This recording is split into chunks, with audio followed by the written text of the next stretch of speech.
Roger got hit by a bus, it broke all the bones in his body, got stomach cancer, then got AIDS, and then got herpes on his butthole, and then got sepsis, I would not fucking care. Damn. Maybe you need to read. Well, no, I'm just saying, like, that's how little I care about him, and he's a fucking bully. He's a piece of shit. Well, no, I mean, here's the thing. We do this all for fun, right? So, like, the last few days, he wants to take somebody like Monica, who's, I'm guessing she's probably on the spectrum. He wants to, he's acting like, oh, I like you a lot. We see Monica enthusiastically, amazing, Dr. Adams. We see somebody like Monica enthusiastically modding his fucking rooms. Then we see a mentally ill guy like John Kitover. I don't think any of us will disagree that he's mentally ill. And he's basically has this, I guess you could say, a modern day freak show. He's sitting behind, laughing. He thinks it's entertaining while taking advantage of these people. Like, I don't think that John or Monica deserve that. And like, you can say Monica's racist. You can say all of that. Sure.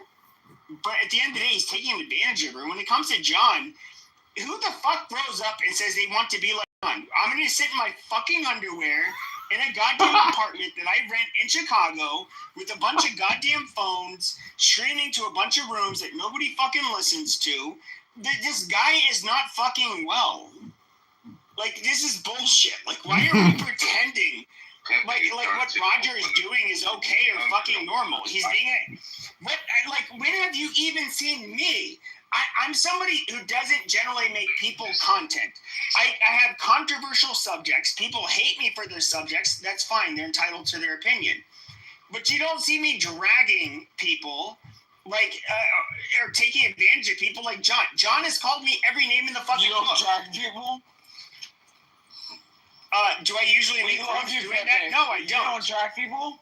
No, I generally don't know. Got it. Talking to a young nigga. When have I been on a campaign against somebody, like on this app? You guys know I haven't. I did it to JB at one point. I did it to, I made rooms that lasted for like a night regarding like Cray, who's the other motherfucker? Prince. And then I did one briefly about that literal pedophile, which you guys all know who he is. Got it. Got it. Europa. But no, you guys don't see me doing these programs. As far as Prince is concerned, do you feel like you ushered in a certain type of anti-Semitism that existed in the Black community, and you basically lit the fucking fire to that shit? What does that have to do with Prince? Prince is a fucking Arab that lives in. Prince is an Arab that lives in Scandinavia. What does that have to do with the Black community? Pepe, I'm willing to actually remove you from accountability from that, and I'm willing to assign it to Prince, because again, Prince was an insert into a certain type of ilk and a certain type of, plea for a certain type of sympathy for a certain type of group of people. So it's very crazy that Pepe. But it's not crazy. You're sitting here and acting like if you get racist whites and racist blacks, we can leave and look at the Maidmuids on the black side. Nation of Islam, we can look at the Hebrew Israelites, we can look at black nationalists that were neither. Okay, they did not like Jews. We can look at neo-Nazis, we can look at white nationalists, we can, whatever the fuck, Christian nationalists, okay, they also don't like Jews. Oh, fucking amazing. It seems like bigoted people, can also dislike Jews. And it goes across races. Golly goddamn gee, how the fuck does that happen? Well, I mean, you don't think that you adopt a certain type of ilk that blames Jews for the sun coming up? No, I would say that when you get people, Dude, you were, first of all, who are you to be talking? Like, you were, like, super racist towards Who are you to be questioning me? because you literally were racist towards black people. No. Who are you to be questioning me? Like, literally, you brought that movie, Bob Literally, you would go out on your tirades regarding black people. No, I think that people... Excuse me? Black people should be questioning me? Yeah, I mean, they called you a coon, which is probably Based on correct. what? Based on what? The Chitlin circus that you had just to get attention on social... Right. I made it about Roger. Okay, I can't listen to any more of that, but Stockholm, Sweden. that's the Pepe and Adam show, everybody. No, keep playing it. Keep playing it. That was fun. You were just getting at the good part. That was glorious. No, I just find it like kind of crazy. I'm gonna respect the rules of the room, so I'm gonna censor it. But what's it called? I find it funny where he's like, he's a bully, but like not even 5 minutes. That he was a really big deal on this app, and he's mad because I run spaces, and he's even more mad that John Kitover is on stages. Oh, and moderating Monica, that's the biggest crime of the year. It's fucking hilarious. So It's just funny because like the same person that claims to not give a shit about Clubhouse and doesn't care about clout is now the one crying about Roger because Roger has more clout than him on Clubhouse. Well, what's crazy is like the big rooms on Clubhouse, like what, 100 people, 200 people on a really busy day, 300. I mean, shit. Peak Clubhouse, like 1,000 provocative things, and people were interested in it. So very interesting. It's very interesting, his position. Maybe he really does like Darren LaHood. And people in the audience even have Darren LaHood photos now. It's gonna be great. Imagine like a clip goes out, just like with all Darren LaHood profile pictures. Are you drunk again, you fucking N-word? Just like out of there with all Darren LaHood profile pictures co-signing it.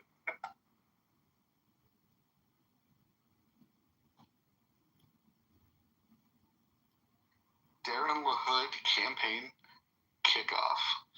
It's amazing.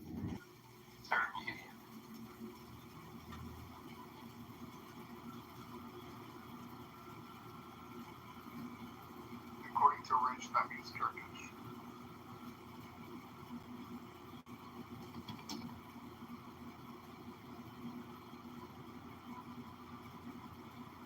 Yeah, he was running his mouth about the Jews, so it went on to our media. Yeah, makes sense.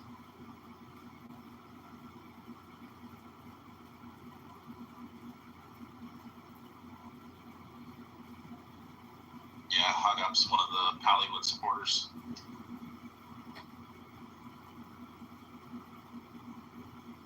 Yeah, see Cindy down in the aisle?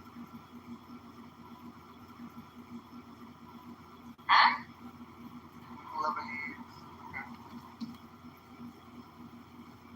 Don't hate on my Lebanese. I love people. I love Lebanese. I honestly thought Matt Cool would be on my side because he's MAGA. I thought Matt Cool, you know what? I thought you would have too. I'm not gonna lie. And one day you probably are gonna learn that MAGA only stands Trump. Literally. You give two fucks about anybody that support Trump, that don't matter. MAGA equals Trump. Y'all better figure that shit out very, very soon. They only care about you until Daddy Trump gives the order to no longer support you. Well, what's really interesting about it is that how bad the Trump people do. Like when he gives an endorsement, it's almost like a negative thing. Even when his popularity is soaring, it's like he doesn't have the rub for people. It's very weird. That's exactly what I was saying. MAGA only means Trump. It's not for his supporters, none of that shit. When you run under Trump, he supports you, that means nothing. MAGA only show up. Be sure that more than just MAGA doesn't show up for you. That's why people be like, Trump is gonna endorse bans. It don't matter when the fuck Trump is endorsing. He's not on the fucking ballot. That shit is up for grabs. It doesn't matter who gets endorsed. XC what? MAGA what? Doesn't support show up You for know I you? don't fucking like you or want to talk I don't to you. care I'm what you not said. going to. Makes sense. I'm not. Cannot handle you repeating what I suspect Weren't you is just- cannot handle you repeating what I suspect Weren't is you just crying nonsense. about me calling you a geriatric bitch? No. You missed that? Great, your 6th grade reading levels at Monica. No threats of violence, no doxing, stay on Your 6th grade reading levels at Monica. No threats of violence, no doxing, stay on topic, keep your shares brief. Do not interrupt speakers, especially mods. Mods may understood it. Anyone? What I heard is I got another $40, guys. What I heard is I got another $40, guys. If the kitty still open, I got $40. I'm gonna do Monica. Is it still open? You understand the only reason you're a mod now is because I said it was okay? I don't mind not being a mod. You understand the only reason you're a mod now is because I said it was okay?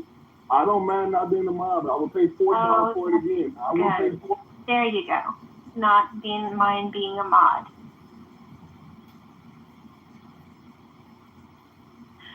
Alright, so no one has an explanation of what next said? Is it open, John and Roger? Is it open? I got another 40. So no one understood what she said, and y'all are gonna lay down and spout nonsense on the stage. She said, and y'all are gonna lay down and spout nonsense on the stage because why?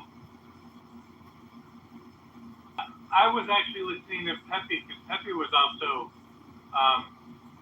very rude to you too, what he was saying about you, Monica. And so I did not hear the beginning part of it. I'm driving and I didn't catch it all. I wasn't paying close enough attention.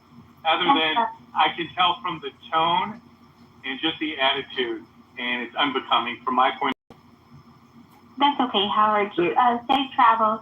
Yeah, and the best way to counter these manic episodes that people have on this app is to not give it any energy. We got to listen, get a little laugh out of it, but the best way to combat it is to give it zero energy. Yeah, I'm more interested just to get an update on how the candidate's doing today. I will say that he's been so disruptive that Clubhouse, interesting to me, is all those Republicans that are rallying to support Darren LaHood. Hey, real quick, Roger. Hakima was asking if that thing is still open. He said he's got another 40 to draw Monica. Oh boy. Roger, he heard that. He didn't want to hear it. He heard it. Oh man. I'm waiting for John. I need John to wake up.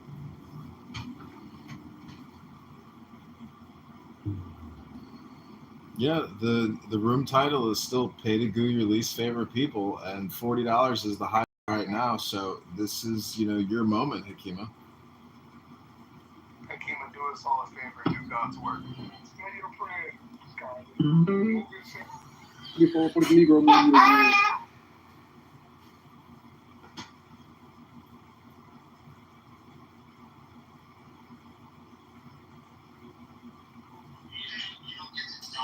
I will just interrupt and remind the speakers that what you're stating against My question in the chat.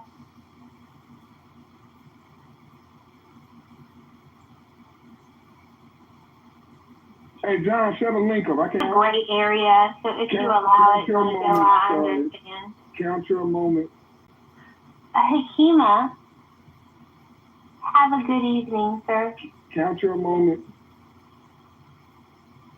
I just think it's ridiculous that people spout nonsense and then. Monica's in the back channel asking if it's okay to kick you. Yeah, that's exactly right, because you have X-ray vision and you know exactly. Because last time I checked, not wanting to engage with the mods wasn't a rule violation. Yeah, and also you didn't bring in any drama from other rooms. We were literally live. Period. It doesn't matter. What even happened before. Now I don't like it. Now words. And I don't even know. I don't even know who you are. You don't exist. You're not on my radar to me. That's worse.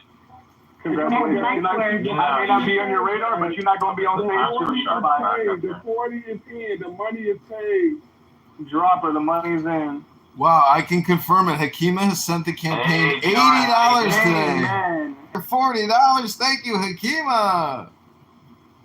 I can do this shit all night. Hakima, God bless you, man. And are you taking any money for your campaign?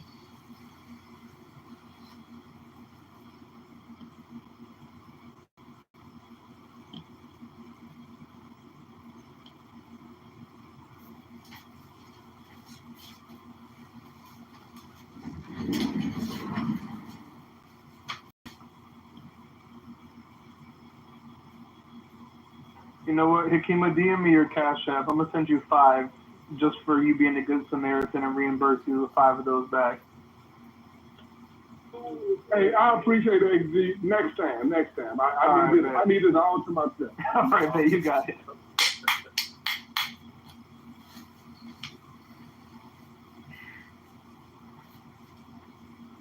Free at last, free at last.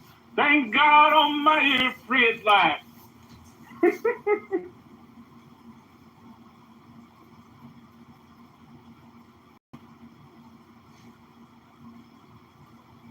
Hakima, did you see the press conference today? Nah. So, Putin? Yeah, Putin and Trump. It's fucked up we gotta say Putin and Trump. We gotta put the Russian president first, and we already know. Exactly. It's fucked up. Putin and Trump is crazy.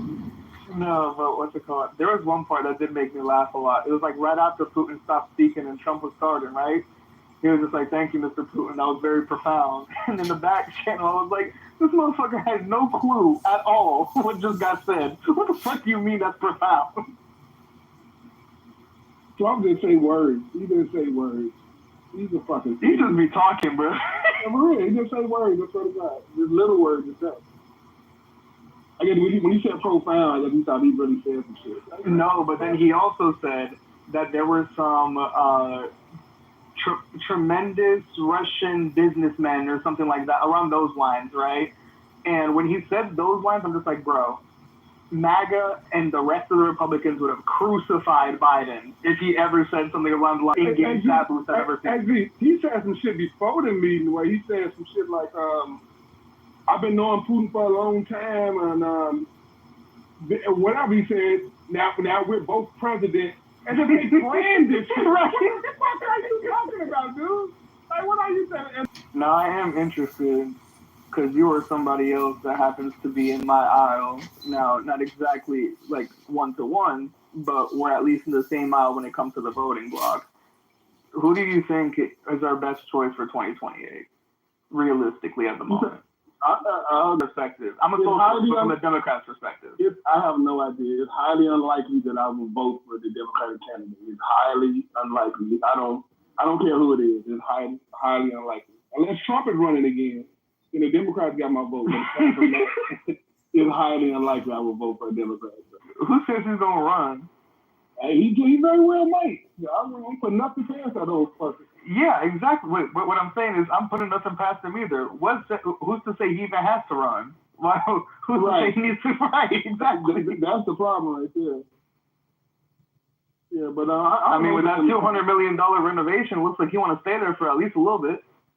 Right. He's making the renovation for the ballroom. Yeah, the ballroom. He's putting a gold dome on the top of the White House. And I actually heard people defending that shit. Like, he has, and just watch everybody melt down. I bet they would have changed their whole tune if he did that shit. Paint the White House black. Paint the White House black is crazy. I'm voting for the next motherfucker who say that. That's what I'm voting for. Only for what his policies is. Paint it black. His main campaign agenda is just White House renovation. That's it. Gonna bring back like MTV. What was it? What was like the crib version of Pimp My Ride? What was it? MTV Crib? Yeah, MTV Crib, yeah. Yeah. Turn the White House into an episode of MTV Cribs would be crazy. Hey, Trump working on it.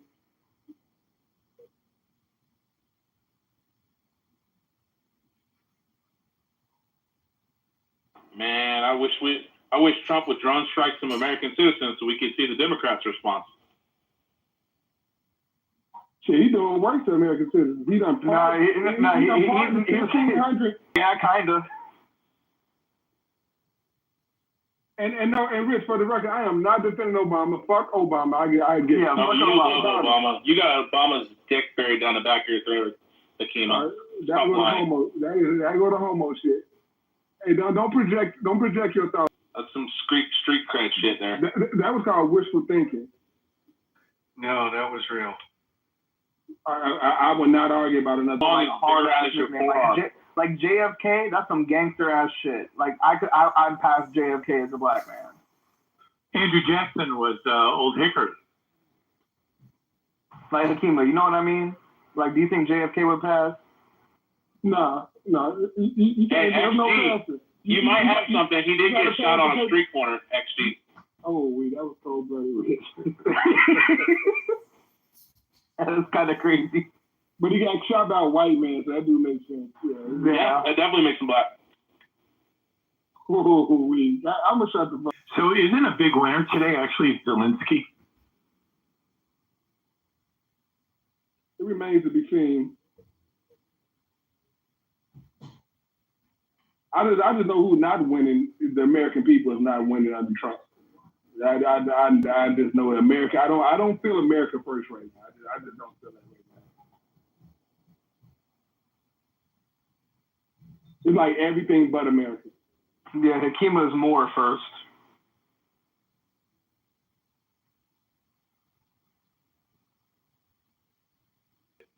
Somewhat forces Ukraine to cede some of the land, like say it is Crimea, but in exchange for that, Crimea River.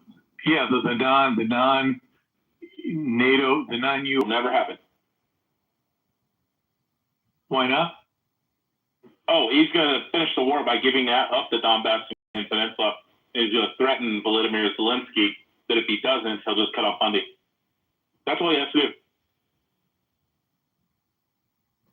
I think he's got enough support now in Europe that the other members could fast track Ukraine. It's just a scenario. Yeah, you want to watch Russia continue this war for the next 30 years? Yeah, Russia economically is falling apart. This can't last. He will run that They're country being into drained. the ground. Everyone's right, actually. I believe that. Yeah, I didn't know that. I looked it up. Russia's GDP is like $2.2 trillion. It's less than Italy. It's less than Italy. It's unbelievable. And then they spend like 100, almost 200 billion in military. Oh, yeah. Which is like a lot of money when your GDP is only 2.2 trillion. You can look it up. The average salary of a Russian troop is like 6x of the average Russian salary because they just need people to be in that army. They're overpaying their army. Game army right now. They broke. They desperate for money. They might as well sign up. They say the Squid Game army is crazy. Everybody wants this payout.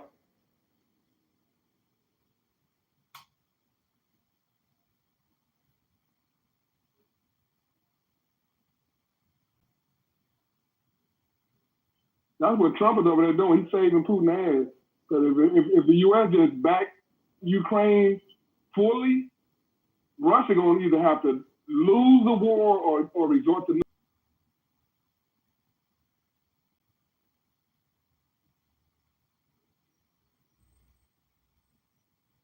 I'm a flood you. You're going to pay for that river. If you do beat me, you're going to pay for the river. I promise you. It's not going to be a cheap river.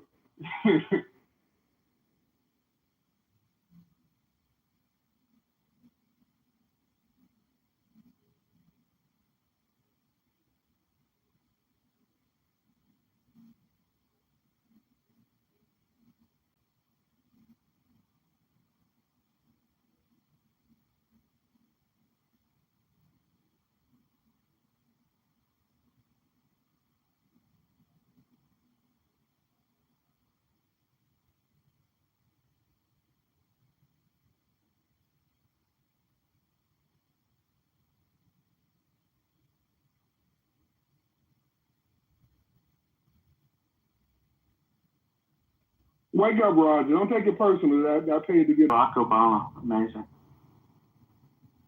It's kind of hard to bet on some shit you never seen before, so I'm going to have to stay out this poll. They should have a show on the list. Damn you, Dave. I couldn't help myself. That was good. That was good. Michelle is a beautiful black woman. She is. Looks like a linebacker, but I hear you.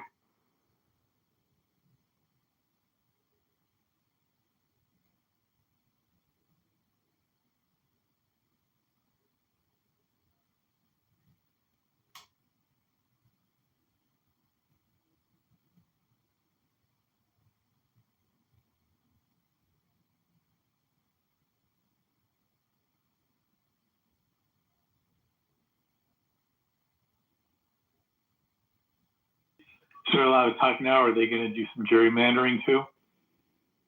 I'm sorry, I haven't heard much. I haven't done no searches, but I think the day they stay away to December, then they basically win. I'm rooting for them. Shot themselves too. They're not going to get anything in this fall session to support them. Yeah, I'm a Dolphins fan. Football is my number one sport, but I'm in Chicago, but never been a Bears fan. I've been a Dolphins fan since '84. Which not make you much. I don't make me much better than a Bears fan, but I'm just not a Bears fan.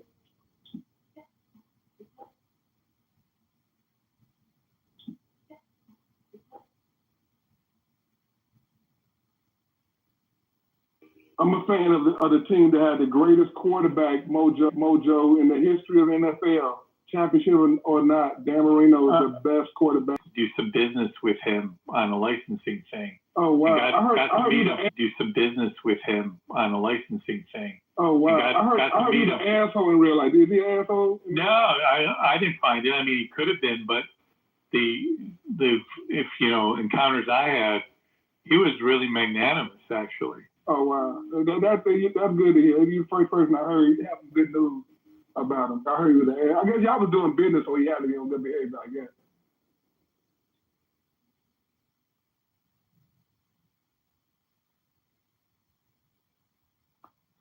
I mean, I was, you know, let me put in perspective. I was representing my company. It had nothing at all to do with me. But I was actually at a press function at the Super Show in Atlanta where because he did a lot of work with Upper Deck, he actually presented me for my company an award. That was kind of cool. It was in like all the trade press and whatnot. And like balls. And the reason that I'm saying that Trump has the biggest balls, and for all you Trump haters, the man got shot in the fucking air. Like, hey, Billy, trying to shoot me. No, he stood up and said, fight, fight, fight. I'm just saying, he's either fucking crazy or he's got huge balls. I think it's a little combination. Like hide and cry and shit.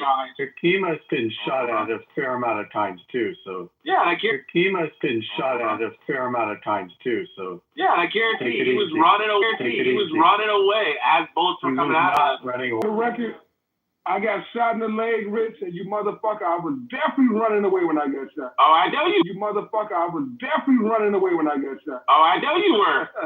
And Trump stood up and went, fight. That's yeah. awesome. I mean, you can be the biggest hater on earth. I even watched MSNBC sit there and talk about how much they hate Trump, and they're like, yeah, that was pretty.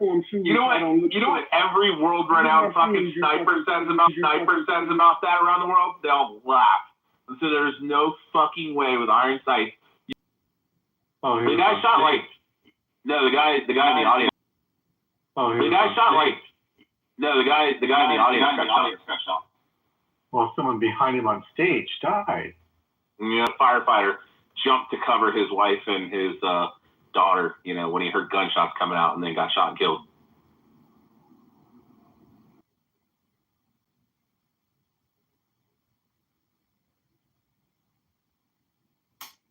Rich, look at my PTR, Rich.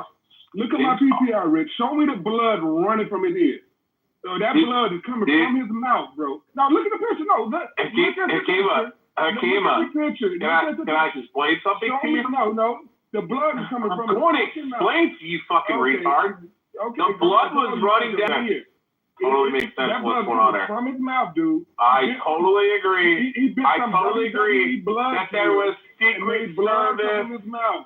I agree there was Secret Service fucking agents laying on top of him and pressed their fucking body into his face and head. They wiped your blood, right? Get the fuck out. No, they were pressed against him. They weren't taking out a tissue paper like a fucking napkin or a handkerchief like, oh, Mr. President, let me clean this. No, they were all fucking dogpiled on him. It makes sense that there wouldn't be blood there, but because their bodies were pressed against them. Fuck, you're stupid.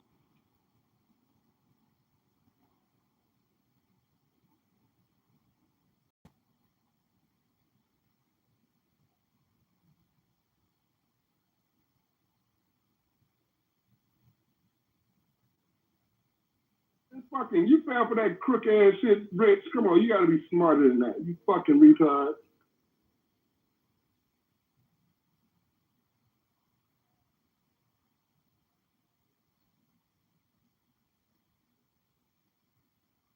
on yours, you fucking retard.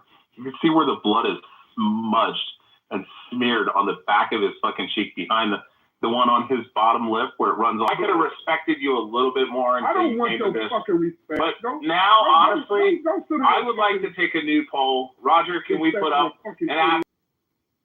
No, I will never believe that Mecca is in No, I will never believe that Mecca is in Chicago. I will never fucking believe that Chicago. I will never fucking believe that Donald Trump is cinnamon orange Hitler. That Donald Trump is cinnamon orange Hitler. I like that Mecca in Chicago. I mean, you've been doing some reading. You know what a new Mecca would be. Wait, you don't think I know about your fucking Black Hebrew Israelite wannabe shit? Where do you get Black Hebrew Israelite from? What I'm talking about? Oh yeah, you're black supremacist fucking Islam. Nah, now at first I thought you knew what you're talking about. Now you sound like a fucking idiot. No, it's accurate. No black supremacy. I mean, you guys try to steal from Joseph Smith, you know, all the indigenous people. Commits a lot of things, but he's not a Black Hebrew Israelite. He's a Moorish Science Temple of America follower. Thank you for that. That shit sounds so beautiful to roll off your tongue. That's the best shit you ever said in your life. Yeah, they're Black Hebrew Israelites. That's all they are. No. They're Muslim Black Hebrew Israelites. Not even close. I could say that about a lot of people, but not more. Oh, I mean in like your occultishness. Like I said, I said shit about a lot of people, a lot of religions, as far as cult, but not more science. Yeah, New Mecca's in Chicago. Yeah, it makes sense. Yeah, you'll see. Watch what you be running to when she hit the fan. Everybody will be running to Chicago. You'll see.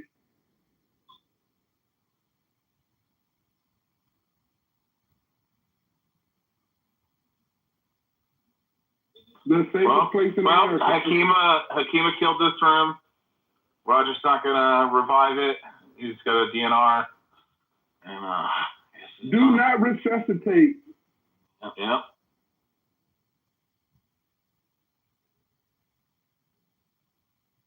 I killed the room by getting rid of Monica. That's fucked up. I mean, I'll give you kudos on that one.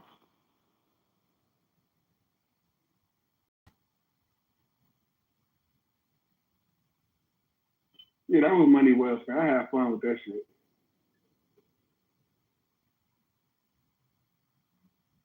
You nuts, Rich. You only cost $5. You know that, right? You better sit your $5 ass down before I make some change.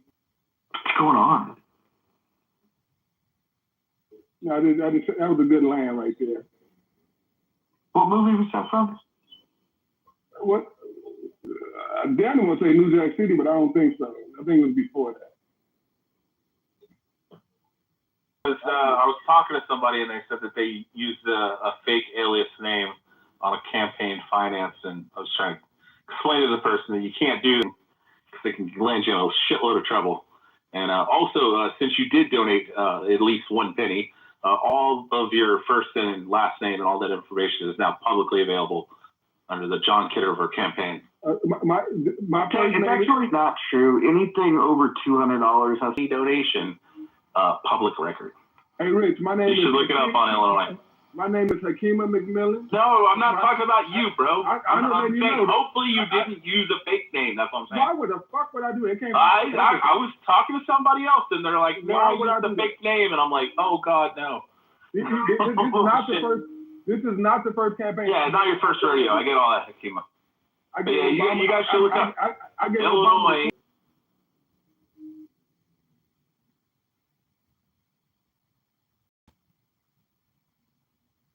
This is why when people were like, hey, you should donate to the John Kitover campaign, and I'm like, no, because that's self-doxing. If I donate one penny, I have to put in my full legal name. It just becomes public record. If you wasn't a pussy on Clubhouse acting like... No, I'm not. I have a wife and kids, and I don't want to dox my wife and kids. I was a single guy with no wife and kids.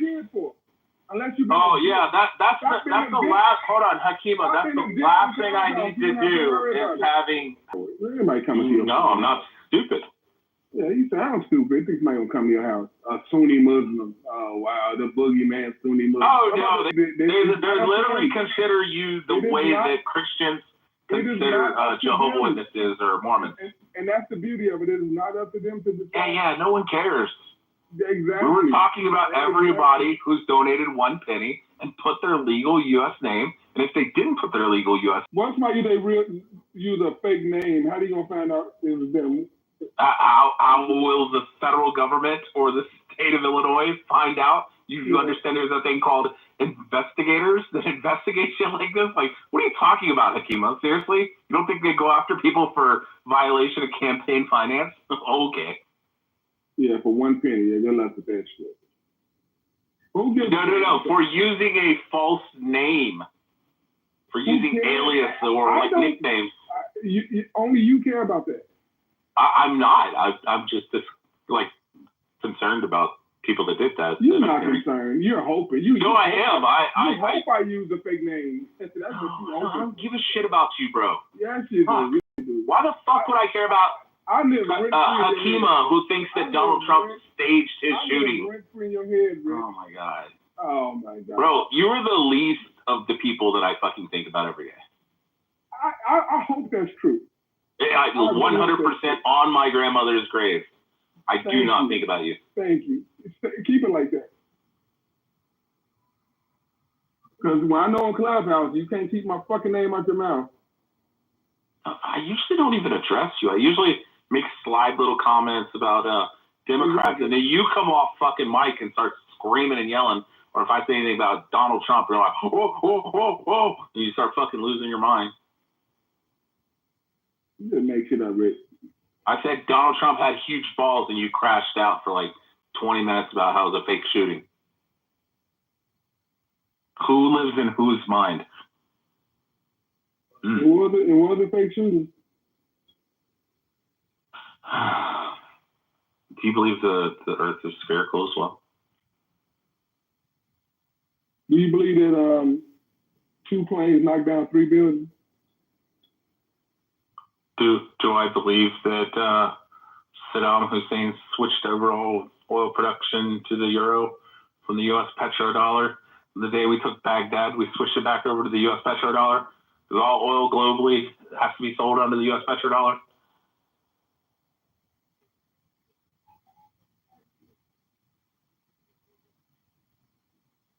Do I believe that the FBI was the one who, or the CIA was the one who appointed Saddam Hussein to his position? You sound like a good old-fashioned conspiracy theory, Rick. No, it's not conspiracy theory. Like, there's a difference. It is a conspiracy. Do you believe 2 planes knocked down 3 buildings? I mean, it could. Anything could happen, but do you think that happened, though?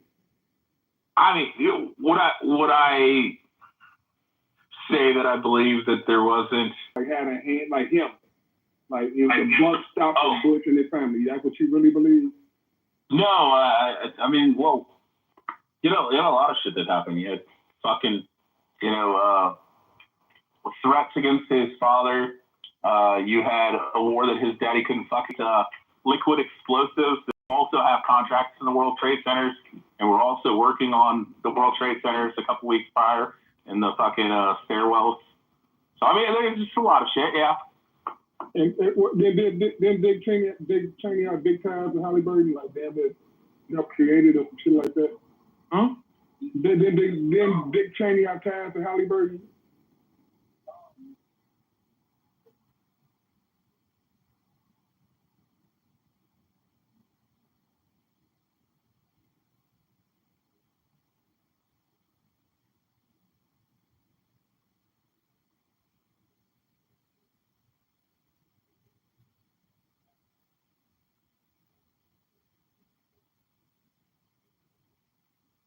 What were you saying? I took a call. No, it ain't important. Yeah, I mean, it is convenient that Halliburton got all the government contracts for Iraq and Afghanistan, yeah. It is convenient that, they left out that, six U.S. presidents, and including a vice president at the time who was also that they were all fucking related, and that they knew that they were related. It wasn't like they did a 23andMe and they were like, oh my God, we're like 8 cousins, like twice removed. Like, I didn't know that.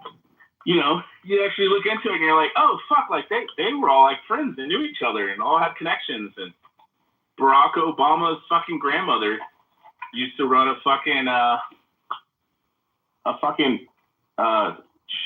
work for a bank in fucking Honolulu, Hawaii. Can you tell me why you trust the government again? Then, if you know all this is the truth, I'm so. Oh yeah, so Barack Obama's grandmother worked in Honolulu and funded fucking kill squads in fucking Indonesia, which turned out to be run by Lolo Santoro, which ended up being the guy who Barack Obama's grandmother. Barry Santoro is Barack Obama. Yeah, right. Yeah, Lolo Santoro was. If you know all this, why you trust the government? Yeah, so Barack Obama's grandmother introduced Lolo Santoro into his fucking granddaughter, and then after Lolo Santoro died and left $500 million to the mom and $500 million to the fucking Barack Obama and $1 billion to his fucking biological kids. Then she turns around and introduced him to a fucking guy from Kenya who also works for fucking the Shell Corporation, who also worked in fucking Kenya at the time. It's just wild that, Lolo Santoro ran kill squads for fucking Shell Indonesia, and he'd becoming the fucking president of Shell Indonesia. And you still never answered the question. I mean, I'm not going to answer that question on social audio. I'm sorry. Why the fuck, man? You don't say it enough already. Like, what's the next step? What is the problem with the... Oh, no. I fully support our U.S. federal government and all their ventures. And in actuality, I'll be 100% frank and honest. I think there is a need and a necessity for a lot of things that we do that people don't like. Now that's a fair stance. You acknowledge it and you accept it. Although I disagree, I appreciate that you acknowledge it. Oh yeah, there's a lot of shit you and I would probably disagree about this. Like I can acknowledge that a lot of the shit's true, but I can also say that I don't have a problem that we went into fucking Iraq.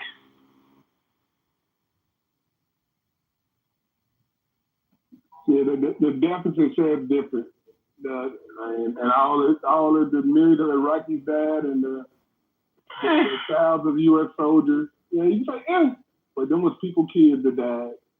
It's not. Yeah, I mean, when Syria tries to rely on the government restructured in Miami, and that's the problem. It's been hundreds of civilizations or empires throughout history that thought the global, events or China, and he thinks maybe there's a third option.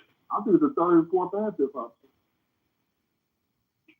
I don't know why that's a legal question. I mean, but Hakeem is right. The answer is reptilian.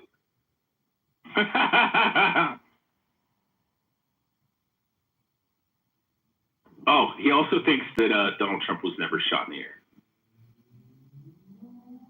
He thinks it was staged. No, the bullet.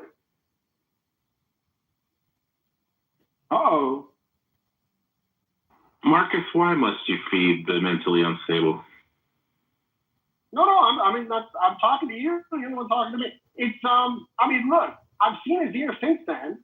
Like, fucking Mike Tyson chewed on Holyfield's ear. Look the way that ear looked for the last 50 years.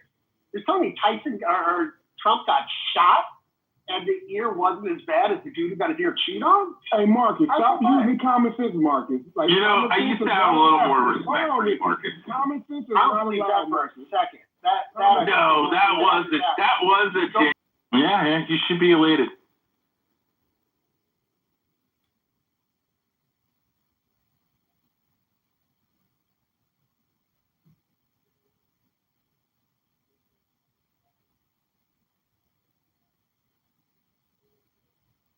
Regenerate instantly. Like, get the fuck. That didn't happen, Rick.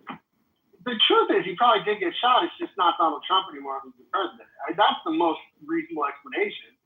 But there's no way the person who's giving speeches now... He's a reptilian. There's no way the person now giving speeches from the Oval Office is the person who got shot. Like, it's just... There's no way those are the same thing. So, I mean, it's possible he did get shot, but then that wouldn't be him who's telling Zelensky he's not thankful enough. Like, it's just a different person. Come on up, Mike Allen. We're having a conspiracy theory room. Oh, hold on. I'm going to read you guys something from ChatGPT. It says, the wound was described at the time as a graze, meaning the bullet only skimmed the surface of the ear without passing through or causing deep tissue damage.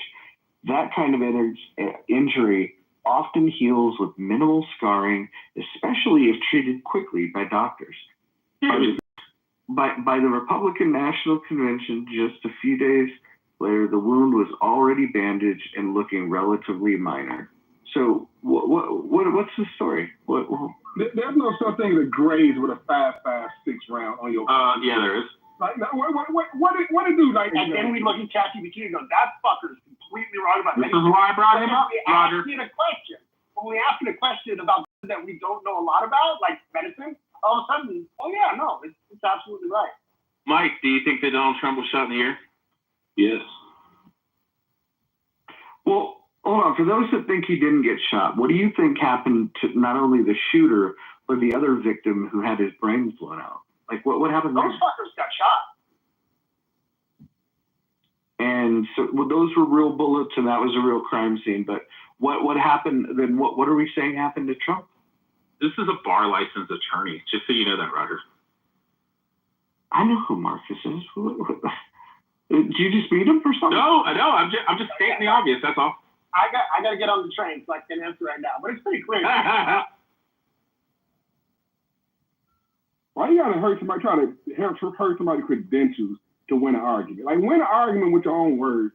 Don't try to, like, dehumanize somebody or hurt his. It's not dehumanizing somebody. I'm saying it's. You know the fuck I'm saying. Preposterous. Like, this guy is a bar licensed attorney who believes that it's a conspiracy to kill Donald Trump. It don't matter what he was. It don't matter what he was. He got an opinion.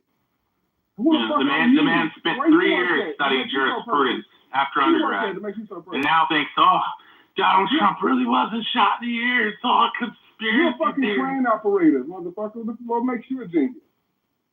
My 141 Mensa IQ test. Get the fuck out of here. I met the threshold by 1 point. Mensa's entry is 131.5 or higher. 99 percentile, top 1%. The threshold for genius IQ is 140. 131.5 to 139.99 is considered highly gifted. Yeah, retarded. How come that big brain doesn't give you better impulse control? Oh, because Hakeem is retarded. It sets me off. So a retard can set off a genius. That's fascinating. Yep. Yeah, that's fascinating. I'll say the retard.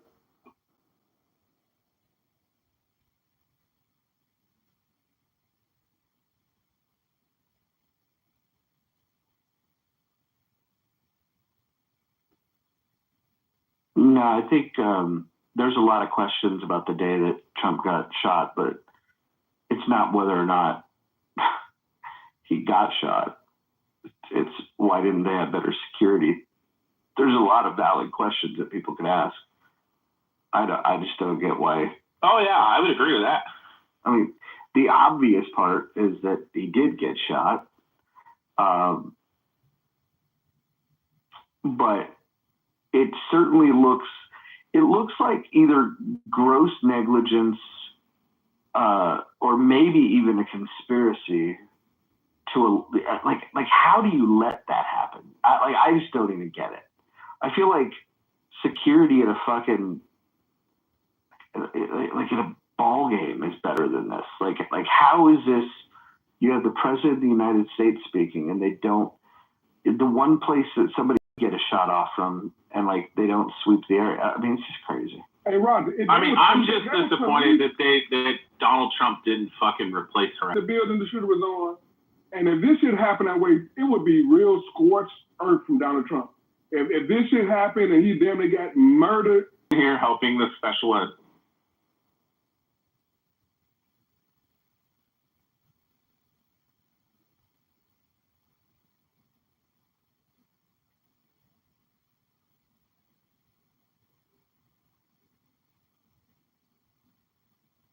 Actually, that's a good poll or a good title. Was Donald Trump really shot?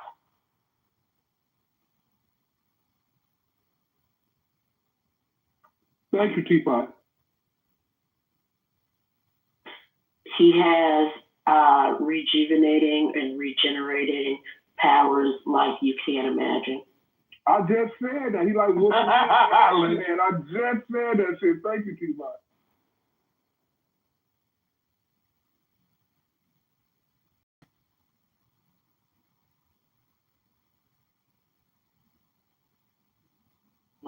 What do you think the odds are on Hakima figuring it out? Oh, that's a loaded question. I think that Hakima can figure out how to make babies. I think that he's figured that out. And that is the most important thing on the planet is reproducing. Don't cockroaches and ants do the same thing? Not like me. You know, cockroaches, they can reproduce without a male. Once a female get pregnant, she can reproduce for the rest of her life without ever having sex again. Why do you know this, Hakima? Why? Because I lived with roaches growing up. Yes, I lived with roaches. So cockroaches drop giant loads in their females, and it just stays in there indefinitely. Man, that was stupid. I mean, that's actually scientifically what happens, but okay. You should look it up. I just don't know how you guys can say the security is conspiracy, but him not getting shot is a conspiracy too far. Like the fact that he could get shot is a conspiracy. That they let this guy get up there. The conspiracy is that they allowed him to get shot. Yeah, so like that's a conspiracy you can get behind. But the idea Wait, the hatred of Donald Trump in One Dead is more believable than somebody made a magical trick shot or that it was all just staged. Well, listen, most to get shot is just, what about the incompetence? Like, I mean, how do you let that happen? It's just crazy. That's crazy to me. American Eagle place, because Donald Trump, and I'm gonna tell you, when I realized that this man is extraordinary, was my entire life, all I've heard is that if you look into an eclipse, you will go blind because it fries your eyeballs from the inside. Donald Trump looked into a fucking eclipse, like just looked right into it, like, hello eclipse, I am Donald Trump. And you know what? Is he blind? No. No, he is not. Trump put the sun on pause. So it's entirely possible for that man to be shot in the ear with a large caliber, like projectile, and for his ear to grow back magically in a week with no surgery. So, like, what about the people that were in the crowd that died? Well, they're definitely dead. They really got shot. People should be charged with murder. Maybe Trump and his co-conspirators should be charged with those people murder. Did you see what Trump did? His next speaking engagement when he had the firefighters fucking jacket and helmet on the stage, like using it as a fucking prop. You think Trump gave a fuck about that man?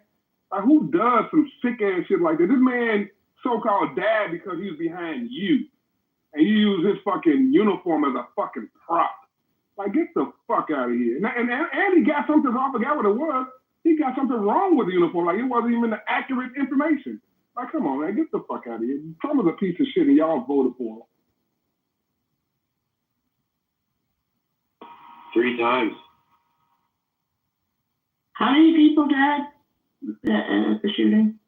2, the shooter and the fireman behind Trump.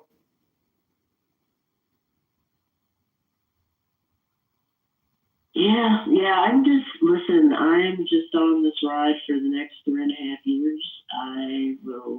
I'm prepared to be amazed and astounded at what comes next. I am fully expecting a fight between Trump and Thanos. And they have to bring him back to life to fight Trump. But the next 3.5 years will be a sight to see, and hopefully I make it to the end. I just done choked on my water lane. Why the fuck you haven't said a fight between Trump and Thanos? So you guys Trump is gonna win that fight. Yeah, Trump will kick Thanos' ass. So you guys are like actively rooting against Trump. Oh, you got to mix up. We're rooting for America, not against Trump. But if for America is against Trump, then yeah, we're rooting. Like there is 0% chance that you have an IQ of 141, and your argument is this kindergarten basic. Him going after banks, him going after universities, him going after the American people, him going after the judges, him sidelining Congress with his executive overreach. Where else can I go from there? Troops in LA. Should I keep going? Well, yeah. Well, no, you can stop whenever you want. We're going to attack all of them, but you can stop whenever you still got more. Yeah, I think a little longer. I think that's a good list. All right. So, if I remember correctly, it was banks, universities, judges, executive overreach to the Congress, pardoning January 6th. I think there was a couple more in there. Pardoning January 6th. I think there was a couple more in there. Oh, that's good enough. We can start. Okay, well, we can start with January 6th. So, I mean, like typically, the way I live at, if me and you go commit a crime, this is me, you, and 5 people go committing a crime, and I'm the one to do the shooting. No. Let me finish. If you and him committed a crime, you would get a lot more time than he would. Let's be clear. Hold on. What? Yeah. Hold on. Check it out. We don't commit a crime, 5 of us. I do the killing, right? No. Just say I get killed while we commit the crime. You motherfuckers get charged with my death. So on the flip side, that woman who got killed on the Capitol by the Capitol Police, every some bitch in that hallway should have been charged with her murder. Every some bitch in that hallway should have been charged with her murder. Period. Mm-hmm. Yes, that's how the law works. It's called felony murder. If you commit a crime with somebody, if that person dies, everyone with the criminal get charged with that person's murder. And they very well could have charged everyone in that fucking hallway with her murder. Right. So the original point, the people that did January 6th, they went to jail for 3.5 years. How long would you? So you're saying you want them to be locked up for life? For murder, yeah. Murder, yeah. You can get 20, 30 years. Kima, how can we continue? How can we continue the conversation? I just gave you real fucking law in America. That's a real thing, and you want to dismiss it because you don't like the outcome. That is a real thing. Are you talking about like manslaughter? No, I'm talking about felony murder. He's talking about the felony murder rule. So if 2 people commit a crime and someone dies as part of the course of that crime, the other person can be charged as well. He's not exactly on it, but he's got the broad strokes right. Yeah, well, I think it sounds silly. Oh, you're right. It's a silly law. It isn't. Tell that to the people that it's somehow stealing. That's a silly law. Marcus, did you co-sign that? What he was saying? You think all the January 6ers should have been charged with murder? No, because I don't think that's correct. But I do think you should get the death penalty for treason. Who? Hey, what's not correct, John? I'm lost. Like they was all rushing the door. She was going through the window. An officer shot and killed. I think you are correct that it could easily be felony murder. The problem is felony murder is only in about 50% of the states. Usually the strictest. So I don't have it in front of me, but federal law is usually the strictest. The movie anywhere is probably there. The other thing is recently, in the last 20 years or so, there's been an increasing exception that when law enforcement shoots your co-defendant, you're no longer responsible for that. So there's a lot of exceptions to felony murder. But like I said, your broad strokes are correct. Just the specifics might be different. The better argument, though, honestly, is that everybody who got sentenced to jail went before a judge. Many pled guilty, some had trial, but the judge gave them a specific jail sentence based on their specific idiosyncratic actions that they took that a judge considered, the prosecutor looked at, that the defense attorney argued against. So the idea that I should somehow give a number of years based on something I've never read Meanwhile, these people with their entire job is to look through that and give a appropriate amount. And I'm supposed to say that I know better without looking at any of it. It's just a silly argument. Now, you can say that they're not breaking the law, and that maybe because they didn't break the law, they don't deserve any time. I don't think that's true. I think that's a silly non-starter.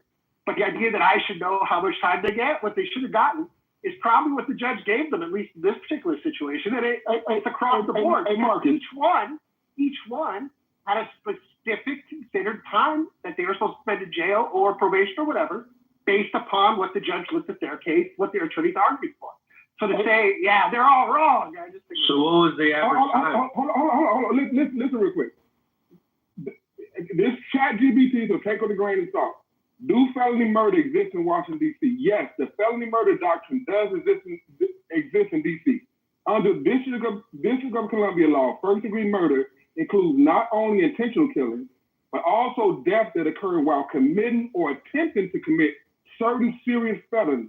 Specifically, D.C. Code 22-2101 defines first-degree murder as including killing that happened in perpetrating or attempting to perpetrate an offense punishable by imprisonment in penitentiary, such as arson, first-degree sexual abuse, child sexual assault, robbery, kidnapping, and a litany of other charges. So, to answer your question, felony murder definitely exists in D.C., and what happened there definitely could have failed under that clause, and those people very well should have been charged with felony murder.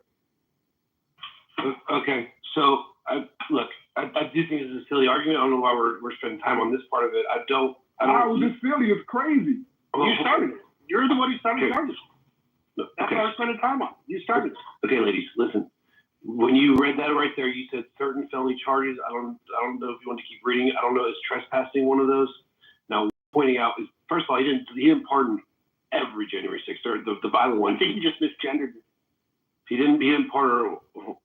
Okay.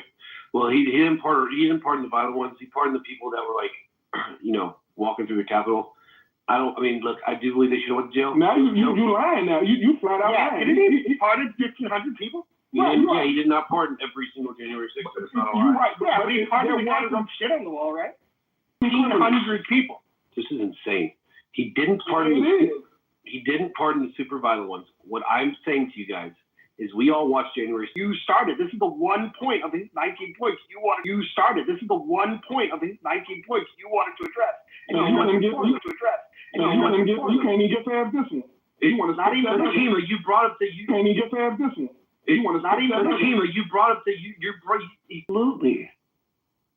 You should be considered armed and dangerous. And he also something else. He said on January 21st, Trump issued sweeping clemency for roughly 1,500 defendants, including people convicted of violent crimes such as assaulting the police. To say that he did not fucking let go. He didn't pardon every January 6th. That's a fact. Why are we? Who cares? Nobody ever said that. You stuck on every part. Nobody ever said every. Nobody ever said that. So yeah. What are you talking semantics? Did he pardon one of them? Did he pardon one of them? Pardoned 1,500 of them, right? Yeah, that's stupid. Well, those people were treasonous. So you say they should be put to death? Treason's a bit strong word. No, they should be put to death. And some were doing we don't put people to death anymore for treason. There were these grandmothers who just walked in. Like my buddy Eftol, he was there. He just walked in and they should know. I guess we shouldn't be here. And then they left. Your buddy Eftol is a grandmother? He's a father. Here's the question. That's the weirdest fucking shit I've ever heard, that your buddy's a grandmother. I don't know.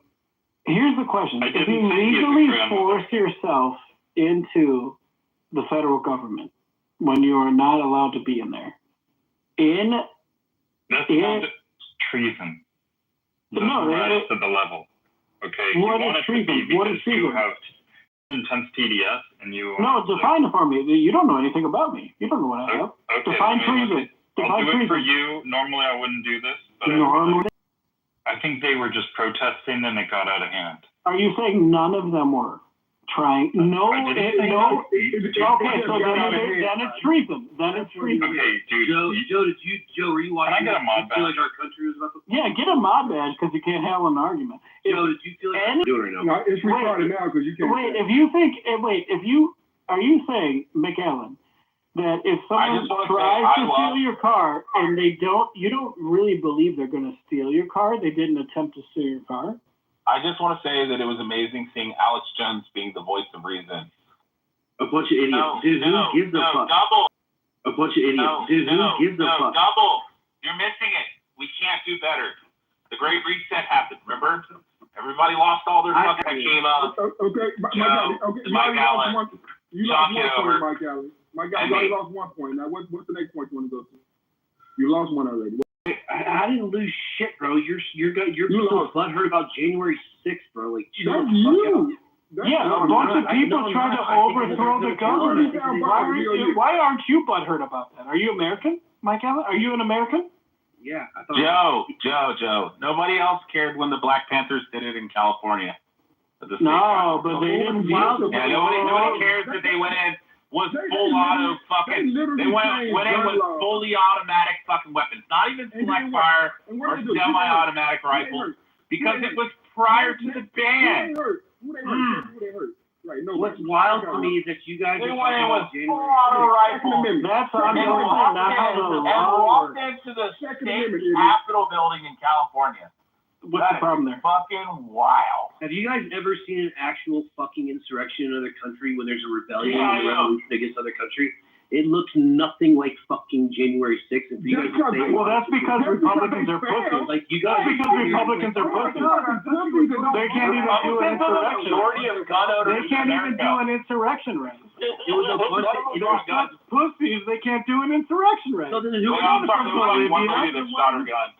Yeah, they ran in there. No, that was the guards. I'm sorry, that was the guards shooting through the fucking glass. Dude, that's because Republicans are victims. Oh, I'm such a victim. I'm in a red state. Oh, they're forcing abortion. Oh, we're wait. Bottling state, motherfuckers. I'm just. How are gas prices? How are gas prices, Alabama? How did he do? How did he do? You should just wait till we pack. Yeah, no. Like, how did he do? Rich, how did bro, he do? Come on, Rich. It's gonna be amazing. Cheaper now? It's gonna be amazing over the next How 3 are those years. tariffs helping Alabama? When Sotomayor fucking steps down. How are those tariffs What are you doing? Conservative justice. How many of you Republicans have not? I make money. I'm not in the Bible Belt. How is the Bible Belt? How is the Bible Belt? Not at all. That's why we're in control. You're not. Where are you? You got 3 years. Guys, can y'all just let NY conference come? Oh, we're gerrymandering my state right now. What state is that? Rich, what are you doing, bro? Rich, what are you doing? Are you not following politics? Mute the fuck up. Mute up. Texas.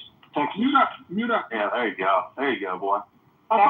Next person I'm going to the goose. Next person says I'm going to Nah, it's on you now. That's why I'm mad at Hakima, because y'all won't listen to a woman's voice. I know you'll listen to the man's voice. So, thank you, Hakima. Nobody was listening to Hakima. But notice when he said one mic, y'all shut up. I've been trying to get one mic just now for a listen minute. to that fucking idiot. And nobody had wanted to fucking listen. And it's okay. It's okay. I know women speak, no one listens. I was just trying to ask a simple question. And that is, are you gentlemen divided on whether January 6th was an actual crime being committed on the Capitol or not? Who believes it was an insurrection and who doesn't? Because I heard somebody say, I think it was Mike Allen, if y'all really believe that was an insurrection, something. That's all. I do. It was an insurrection. I do. It surely was.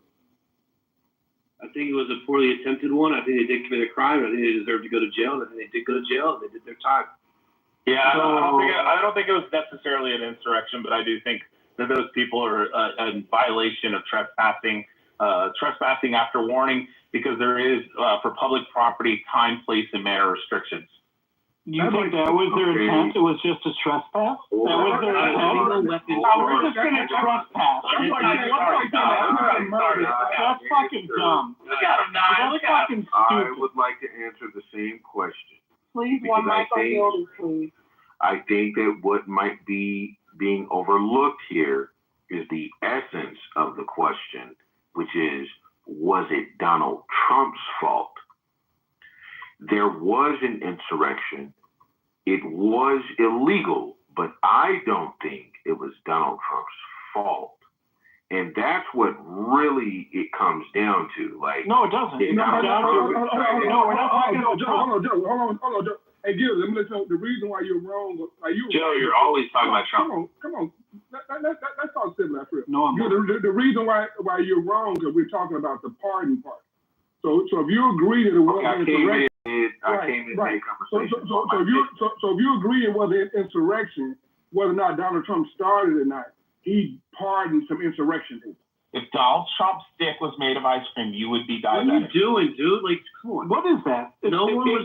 Joe, all of us agree it was Donald insurrection. Okay, That's why they were there. You want to say it a fourth time? No one was charged with insurrection. Not a single person was charged with insurrection. No one had a weapon. No weapons charges. They were charged with trespassing. They killed felony. Hey, calm down, lady. The reason they got bumped up to a felony is because it was during a proceeding. Otherwise, it was just trespassing. No one was charged. So what were they doing? What were they doing then? What were they doing? What were they doing then? What were they trying to do?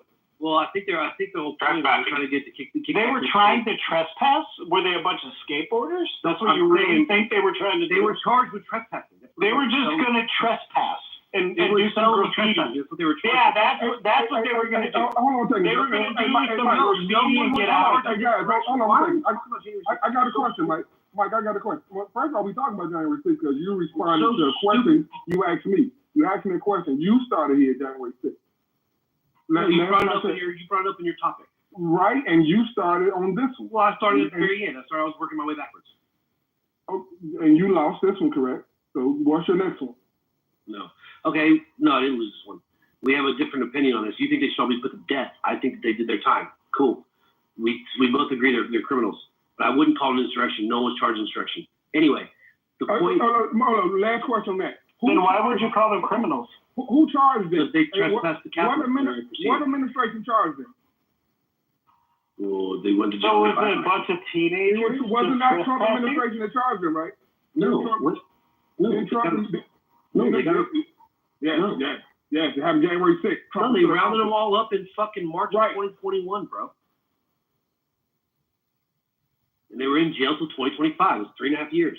Biden's DOJ fucking charged them. Well, I mean, Biden was a fucking pussy then. That don't change the fact that Trump fucking... I was trying to make the argument that Trump's the one that did it. And then he's proven wrong. It's like, stay on the topic. Cool. He was leaving office. There was 4 years for him to fucking make the district attorney of the United States bring different charges and be like, hey, well, bro, we're going to make it fucking insurrection. Answer this question. Even though Trump only fucking did it. Big Dog, answer this question. Why? Trespassing, criminal trespassing. Why did they trespass? Why did they trespass? It was criminal trespass after warning. No, why? Why was hold on, you dipshit. No, he's asking why the Biden administration had more fucking Why were they there? Because they were not supposed to be there. No, they were there. No, it is called time. It is 2020 election. They were there for the false claims of the 2020 election. Joseph, look at settled case law. It is time, place, and manner restriction. I'm looking at it right now. The time would be when it's why was the mob there? They were would be an area that is non-restricted. Hold on. Hey, dipshit. Why was the mob there? Fine, Roger, you fucking retard. Because I'm trying to hear everybody. And okay, settled case law states that there's a time, place, and manner restriction. Time is when it is open. Place is the area that's non-restricted and available to the public. And then the manner is a manner that is not disruptive. So the time, place, and manner restrictions on... People died the next day. Did not die the next day because of what happened that day. Yeah, the medical examiner said it had nothing to do with it. Okay. Oh, yeah, it had nothing. They just died. Yeah, get the fuck out of here. Dude, but why was the mob there? Just answer me this question. Why was the mob there? I told you. Their whole point of it was that they're trying to get. No, they didn't agree with the fair democratic election. So you're going to ask the question and answer it?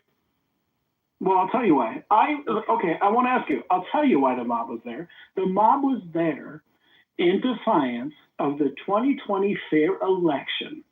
And if they're there for that reason, their only goal must be to overturn that election, therefore insurrecting American democracy.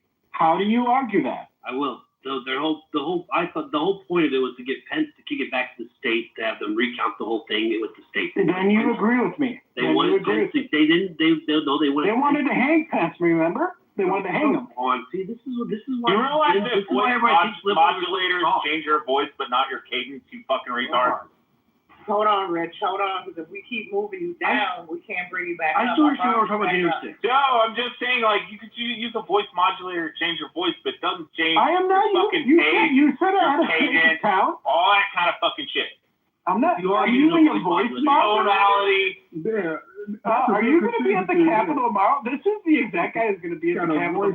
They're tricking me. They're tricking me with voice moderation, and they believe that I'm going to try to steal their vote. Get the fuck out of here. Get the fuck out of here. All right, so moving on. Why were they there? Why was the mob there on January 6th? Tell me that. Horror movies. Tell me why the mob was there.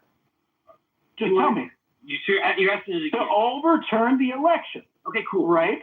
Okay, cool. So what do you, Team, I want to address the other topics. You want the W and I want to take the fucking W. I care less. So what do you guys think? What would you want Trump to stop doing that he's doing? I don't give a fuck about Trump. Trump's going to be gone. I can tell you. Let me ask you a question. President. Let me ask you a question. He's not my president. He's not my president. Hold on, Mike, calm down. He's a fascist cunt. Joe, I love that you said that. Go ahead. I would like for Trump to stop fucking ignoring the Constitution. I would love to. How does he ignore the Constitution? Birthright citizenship. Right. What? What? What? Supreme Court. Hold on, let me tell you now. Due process. Another. Due process. What due process? Wait, what? See, again, this is the part of where you guys just say things. How can you tell it's an immigrant without due process? How can you just arrest me without due process? How do you get How can you deport somebody unless you have due process? Joe, how do you... Give me a second. Take your time. Now, when the person has a deportation order, that means they got the order from somewhere. There's a process. Due process, not some everlasting. You don't get appeals. You don't get all this shit. No. Due process means, stopping someone and asking them for their papers is due process. No, like you guys are acting like due process. You say the birthright citizenship. Due process is the entire process. No. Jeff Bennett. Listen, Joe. Listen, due process is the process. And you do not get to skip any of them. If you skip any of them, you are violating the Constitution. Trust me, Hakima would know. I definitely know that. I'll put it in the chat. Nye, did you read the back channel? Listen to it. Shut up, Rich. You're crazy. It's true. No. Just wait. Because you like Trump, you're going to be like, oh, it won't happen to me. Haven't you ever heard that poem? At first they came for. Don't let them come for. I know. Yeah. So this is what the lack of due process does, and this administration has already been guilty of. This is the same issue that New York went with stop and frisk. Stop and frisk is not due process. We know these things. Everybody thinks it's fine if it's not them. And that's the biggest problem with the Republican Party. Oh, if it's not me, it's okay. If it's not me being black, it's okay. If it's not me being Hispanic, it's okay.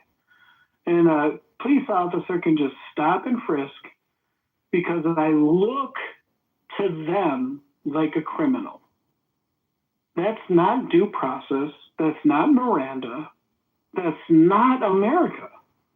It's fucking dumb.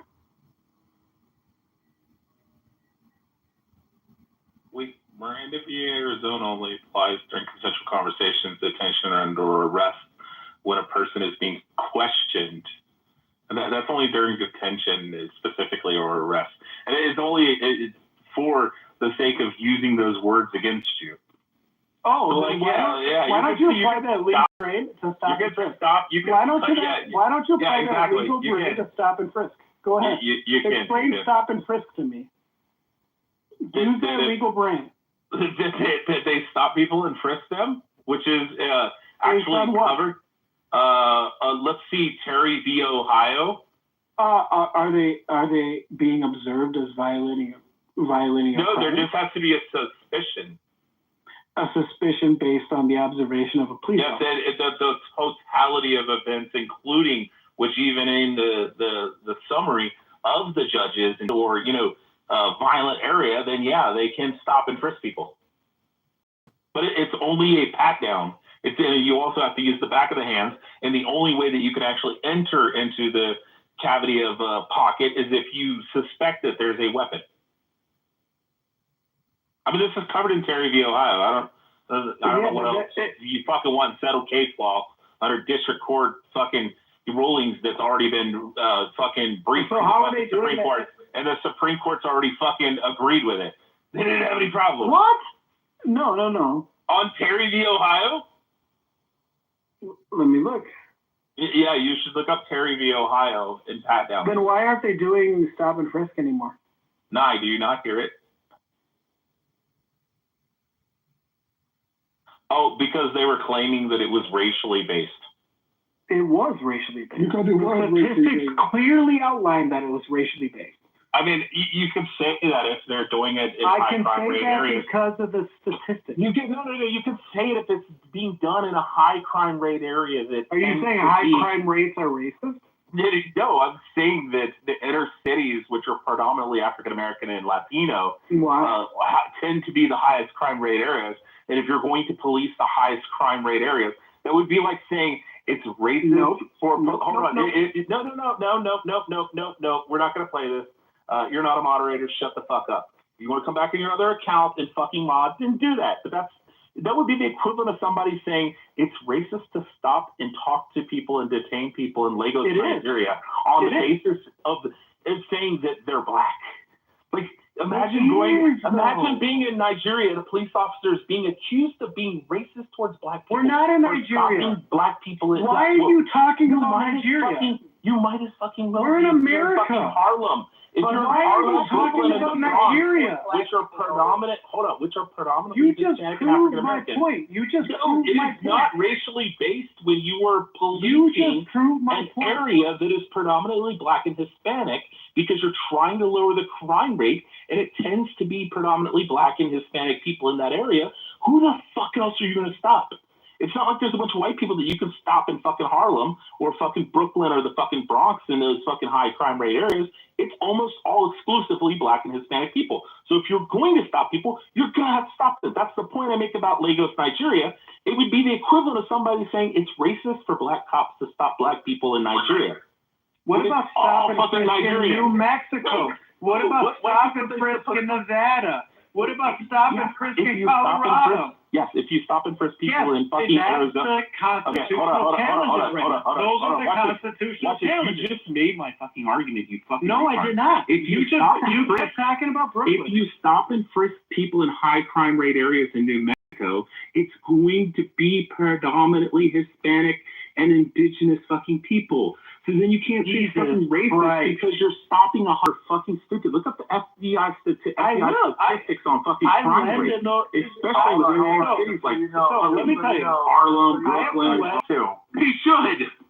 Oh, why? Why should they? Should. You're allowed to do fucking Terry frisk. Do you know why it's called a fucking Terry? There's a Glock in his fucking waistband. You can go and get the fucking. You still need reasonable. You still need reasonable. You don't need. You still need reasonable. You can do under Terry v. Ohio. You need reasonable suspicion. You need come back on your other account and moderate and violate great area. This is what the judges said in the fucking Terry v. Ohio case. I've listened to the entire fucking audio on it.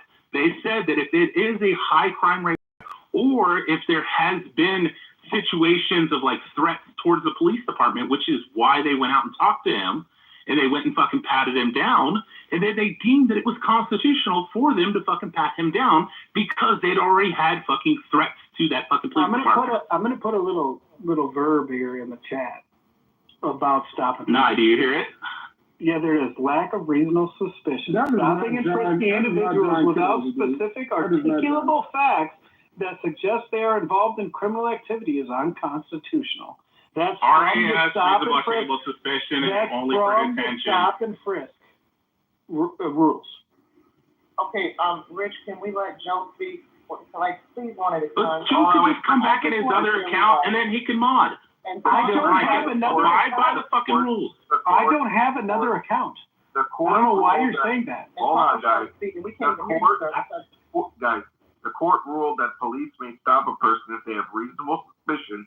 One minute. I'm not done talking. The Reasonable, articulable suspicion of a crime that has been committed, is being committed, or about to be committed. I'm telling you, there's a reasonable suspicion that the person is involved in criminal activity and may be armed. So they can't just go around frisking them. Reasonable articulable suspicion is of a crime that may be committed, or has been committed, is being committed, or is about to be committed. One moment. I wouldn't say that what I just read is analogous. You should look up Terry v. Ohio in the judge's summary when they said that if it's a high crime rate area, you can make stops on people and do what they call a Terry pat down. Go listen to the fucking audio. Look at this. Go to YouTube. Go to YouTube. Don't fuck ChatGPT. Go to YouTube. OpenAI. Go to YouTube. Yes, go to YouTube and type in Terry v. Ohio audio of judges.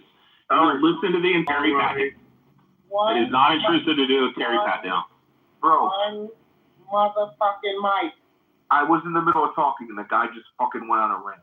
So I read that part. I would not say that what I read is equivalent to a... You can do a Terry pat down, and it is not considered intrusive. It is not a violation. Other people do crime? Does that make sense? No, I'm telling you what the fucking judges have stated. No, I'm telling you. Terry v. Ohio.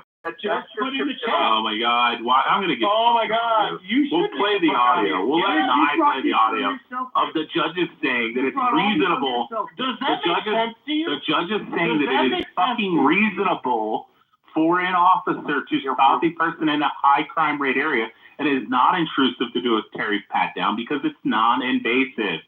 They're not going into the pocket. It still doesn't matter. They can stop anybody they fucking want under Terry. Violate their freedom. Hold on, one mic, please. Even if Terry says... Go listen to the audio, you fucking retard. Shut the fuck up. Listen to the actual judges giving their summary saying. You shut the fuck up. Rich, you last 5 times you talked, you said the same thing. I put it in I know, and no one's listening. No one wants to give it. Type in Terry v. Ohio, judges fucking I did. This is the quote. No, you didn't. You took ChatGPT and said, no, I did not. I'm going to read it again. Down? I'm going to read it. If I could read this, really, just let me read this. Yeah, let him read it, please. Don't interrupt him. Yes. Lack of reasonable suspicion. Stopping and frisking individuals without specific articulable facts that suggest they are involved in criminal activity is unconstitutional. That is from Terry. Yes, it is. It's from Terry v. Ohio. Okay, pause. Terry v. Ohio via ChatGPT. Okay, or fucking Google AI. That's from the case law. That's from the case law. No, it's not, because you have to listen to the judges saying that if it's a high crime rate area, it is invasive to do a Terry frisk. It's not invasive to violate. It's not invasive to do a Terry frisk. You're saying that because you're saying that in a high. You are telling us. In a high you're literally telling us in a high crime area. The entirety of the Terry case was that someone was standing across from Okay, I agree. I should be allowed to talk since he's already finished the summation of reading Terry v. Ohio.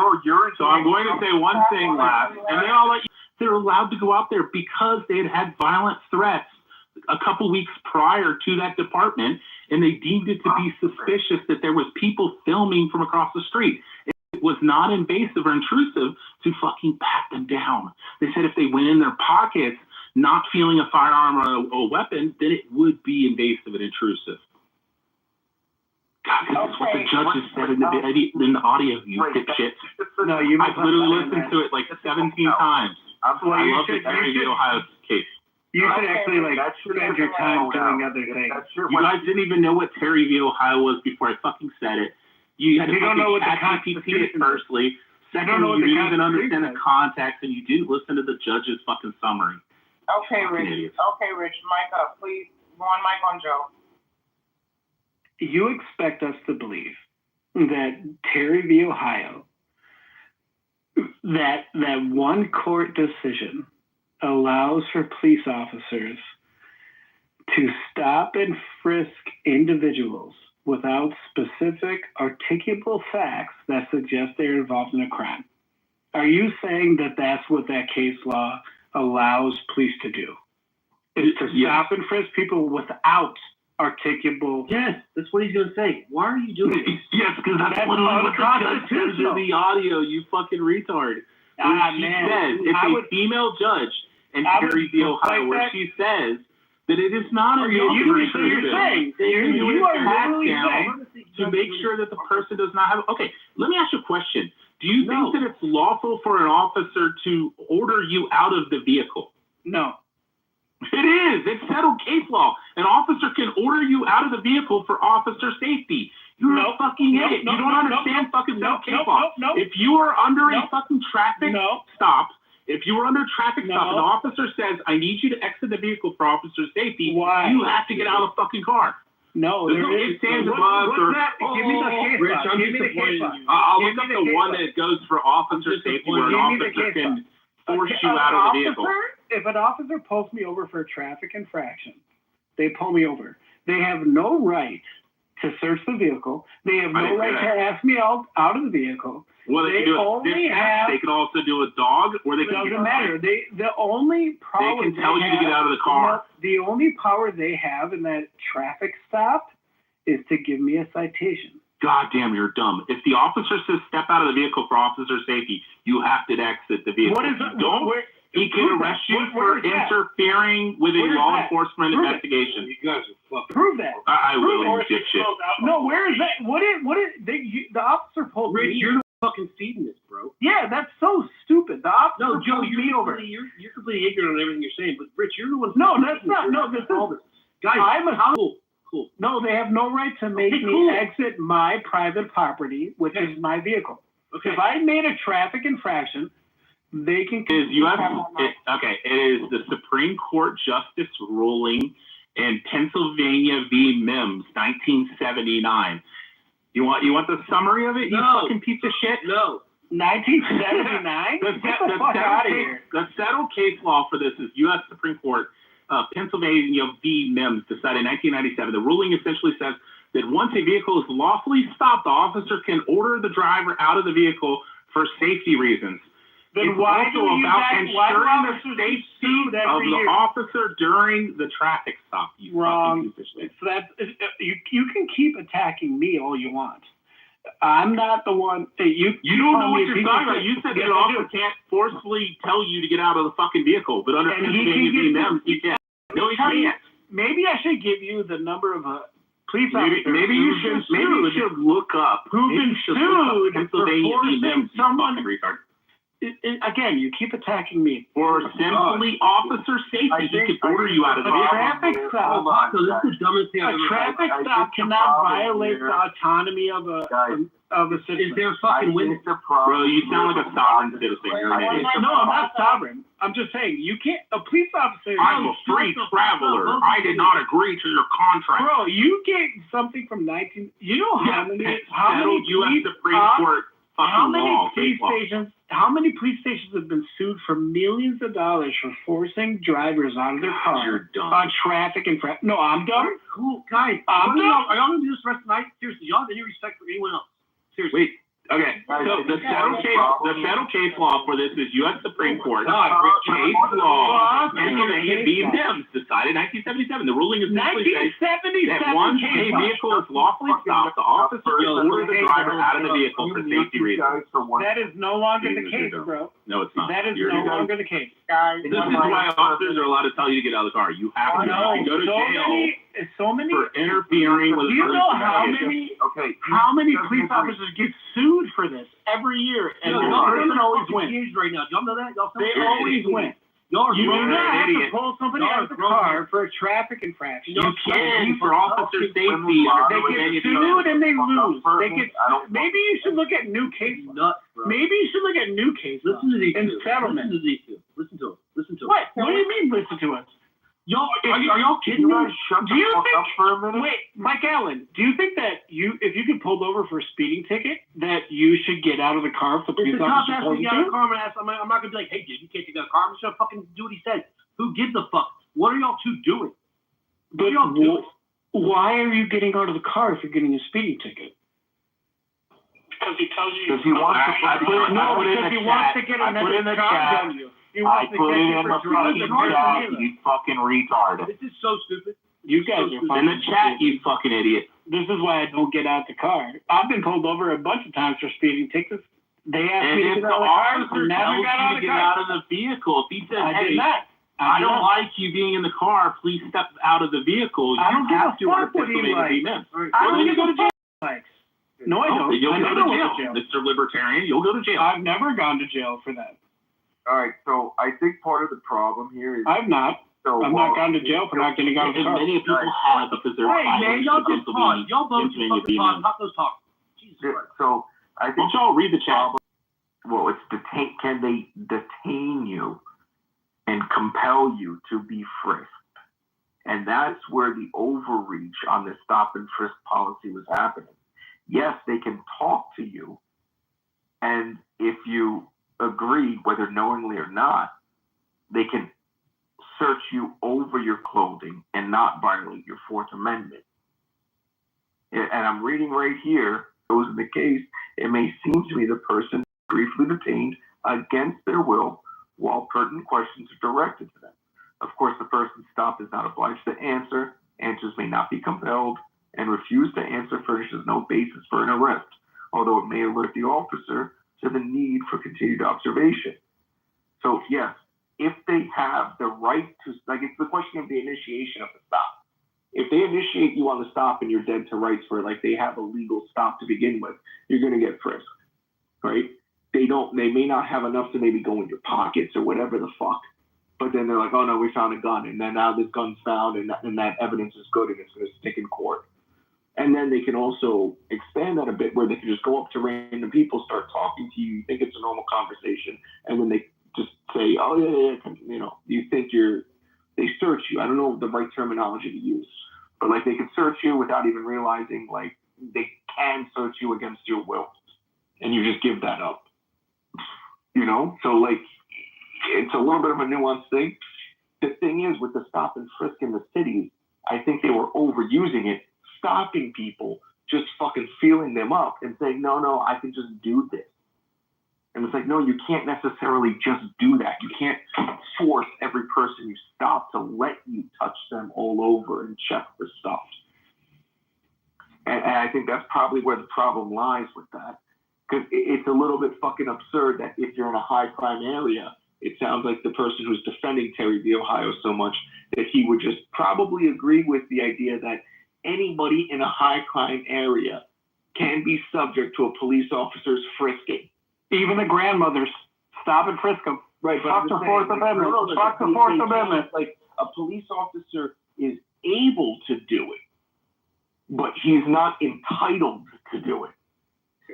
You know, and some people might be confused in the situation where they believe they're obliged and they relinquish the right to say no. How many cops? And then I think in practice, what probably ended up happening is the cops are just going around grabbing everybody and touching them all over their body, all over the waistline, not white panty line, not white you know, just Maybe not in the panty line. That's a violation. Actually, that's a Fourth Amendment violation. But you know, just around the bell. Not white people. They weren't stopping and frisking down things that yeah, Joe was right about that. Because there's no white people in those areas. No, but fucking idiot. let's not make this racial. But if you No, it's not racial. That's why they stopped doing it. It's not racial. It is not racial. Hold on. Oh my God! It is not race, buddy. It is based on race, right? It's not 99% black. Let me. Let's not talk about fucking Decatur and Bankhead. No, it is not. You don't think that it's the majority fucking African American? So then yeah, you're talking about over like 50%. 58%. Okay, 58%. You're a fucking liar. Let's look it up. Look at Right. And you're a victim. So you're saying it's 58% in the high crime rate areas in Decatur. Listen, if you're a victim of gun crime in New York City, 97% of the time it was a black or Hispanic person who shot you. So the cops don't actually have to really worry about the white people, honestly. You want to do effective crime control? You know, everyone who's not Decatur's majority white. Hold on. Decatur's majority white. Exactly. Would it be fucking racist to go into the south side of Chicago and police that area? No, if the majority of people that they're stopping tend to be black? Decatur's hey, liar. Decatur's majority white. Okay? Yeah. We know. Google it. Get back to your other account. Shut the fuck up. Google it. Decatur's majority white. You fucking idiot. Yeah, but who does all the crime? Hey, call me a retard faggot. Go ahead. Hey, I don't have to use those all names the crime? because my facts speak for themselves. I don't have to call me a retard retard faggot so bad, not. Who does all the crime? You said Decatur was 99% black. I was that deep. I think you might be a racist. Hold on. You think kind of shows. You really shows that I think that Decatur is 99% fucking black. You said that. You really genuinely believe that I think it's 99%? Now you don't believe what you said? Yeah. I was exactly 99% black in Decatur. You know how stupid you are? You said it. I didn't say it. You said it. It's majority white language, you fucking retard. Joe, can you answer a question? Yeah, Joe, faggot retard. Now I'm gay and retarded. I'm gay and retarded. Faggot retard. These are your own words against because this guy said Decatur. Somebody already told me about your account. Listen how he says too. This guy said Decatur, Georgia is a good example. It's called hyperbolic language, you fucking retard. Because it's 99% black when it's. Yeah, I got 99 problems, but a Roger ain't one. Okay, Joe, great. Joe, you got him. You're yelling at me. Joe, you got him, buddy. Good job. Congratulations, Joe. You got him. Now, can you answer Taco's question? You're going to answer my question. It is nice to be on equal playing. It is nice to be on equal playing ground right now and not being moved to the audience. Rich, please, dude, please. Did you hear what Taco said, Joe? No, I did not. Taco, did you care to repeat it, or do you want me to paraphrase it? Who does the majority of crime in Decatur, Georgia, by race? I do not know. He meant Decatur. But is it a percentage of crime? Because if the majority percentage is white and the same number of people who do crime are white and black, then those percentages don't mean much, do they? And they still don't accumulate to the ability of stop and frisk, not violating the Fourth Amendment. Let's not be hypothetical, because you just... That's not hypothetical. You just did. You said if. If. Are you going to tell me? No, even worse. You said but if. Well, tell me. You tell me who does the most crime in Decatur. Well, I'm Googling it since you can't be bothered to, because you were asked the question, so you have the obligation now. You want me? I'll Google it. I'm Googling it. No problem. No. You had the opportunity. No, I wanted. No, you had the opportunity. I want to. Enough. I was Googling. You wanted to claim that 99% of Decatur was black. It's called hyperbolic language, you fucking faggot retard. That's actually not called hyperbolic language. It's called emotive language. You idiot. Or it's called hyperbolic language. I know that the first guy was wrong, and I didn't even know that the second guy. It sounds right what the second guy said, but you should have. It's emotive, you moron. Hyperbolic, fucking idiot. It definitely wasn't hyperbolic. Yes, he is. This guy's a fucking idiot. But I will say you were hypothetical. Extreme exaggeration to make the point, you fucking idiot. Well, I just use statistics. I know where you're from. Hyperbolic language, exaggeration. What do you expect from a What do you expect from a faggot retard? Big faggot retard. Yeah. I'm a figure of speech that uses extreme exaggeration to make a point. Emotive. Creative emphasis and add humor. So you can be used either way for hyperbolic language. Wait, you didn't add any humor though. So no, it says or humor. Or you have no humor. Meaning that it can be used as a humorous statement, you fucking idiot. Does it say in there it can be just used if you're a fucking idiot who doesn't know what he's talking about? Oh, no, it says that you're a fucking idiot and you don't know what you're talking about. You didn't know that fucking Pennsylvania v. Mims in 1979 says that a law enforcement officer fucking demands you to Elizabeth B. Anthony. And if you don't, then you're going to fucking jail for interfering with a law enforcement investigation. If you're black or Hispanic. And they heavily police an area that tends to be predominantly black and Hispanic. You can't then say it's fucking racism. Not in Colorado. Not in Decatur. Oh my God, like I just fucking proved. Stupid. They did it in New York City. Majority white. Decatur is majority white.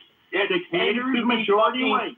Overpopulated by African Americans within New York City, and they're why like, did they stop they're them? stopping black and brown people. Why weren't they in Manhattan? Why did they stop white people? Why did they stop? Why did they stop? Fucking stupid. Yeah, why weren't they in Long Island fucking stopping Italians? Why don't we do stuff? Because Long Island doesn't have the highest crime rate in the city, but fucking Harlem, Brooklyn, and the Bronx do. Yeah, the neighborhood. Oh my God! Why don't we do it anymore? Joe, the neighbor, like if you claim that it was racist. Rich, bro. Seriously. The highest. No, he asked a dumbass question. I gave him a fucking honest response because they claimed that it was racism. It was fucking racism. No, you guys are worse than like the black sphere in here right now. There is no black sphere in here right now. It's just mostly white rage. So, whatever. William, are you there, William? Or Mike? Go ahead, Mike. I'm here. Go ahead, William. I'm not sure why I'm here, but I'm here. Yeah, what the fuck? You guys, I mean, seriously, you guys were talking for 20 minutes about Stop and Frisk. I don't even know how we got to that topic, and Stop and Frisk doesn't even exist anymore. What are we doing right now? Only because they claimed it was racism, women, dude. Because they claimed it was racist to do so. All right, cool. It was racist to do so. No, it wasn't. All the statistics bear that out. Oh my God! Look at the Stop and Frisk statistics. Wait, hold on. Look at all of them. You, the biggest person that doesn't accept fucking statistics when they go against your fucking bullshit. And you're like, I don't accept that. They're huge. Who did the statistic analysis? Oh, it was racist as it was applied. No, it wasn't. Look at they did it in the highest crime rate area. I'll put something in the chat. Something like that. How's it go? So, Joe, we get it. You're a Democrat. Everything to you is racist. We understand it. I wanted to get back to this topic about what's actually going on. This is now the second time you guys have gotten derailed on a topic that is literally non-existent. So, Joe, earlier, if you don't mind getting back to this shit about how you were banging on Trump and your president, I think you mentioned inflation. Are you saying inflation's a problem right now? Isn't it? Did inflation go down? Yes. What are the interest rates right now? Well, the mortgage, 30-year mortgage. Already been lowered. Are they? They should have already been. They're not. Well, that. My bank, I do mortgage loans all day. The rates are not lower. I never said they were lower. Are eggs down? Yeah, egg prices. Is gas down? Yes, gas is down. From when? From when Trump took office. And egg prices are down from when Trump took office. And inflation, and you want to mention the interest rates, you're right. See, this is what you guys do. Like, no, interest rates are down. Well, let me tell you this, Joe. Right before the election, inflation was higher than it was now. And the dude lowered the interest rates right before the election to try to help Joe Biden. Now, by all standards, by all metrics that should be used, by every single metric that should be used to lower an interest rate, the interest rate should have already been lowered. And he hasn't done it yet. That doesn't mean he shouldn't have done it. He should have already done it because he did it back in September, right before the election, when inflation was higher than it was now. Can you do me a favor and Google Have costs gone down under Trump? Just Google that for me. Bro, gas is lower. Eggs are lower. This is No, proof. maybe to you, but just Google that for me and see what you see. Just ask Google, have costs gone down since Trump's been elected? Well, that's a very broad answer. It's very broad. And the answer is no. Costs All are right, here's the one that I was trying to remember. It says, you're probably thinking the one where it says, there are three kinds of lies. It says, damned lies. It says there's lies, damned lies, and the statistics. So, yeah, there you go.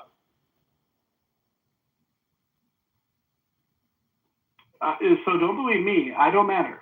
I don't matter in this at all.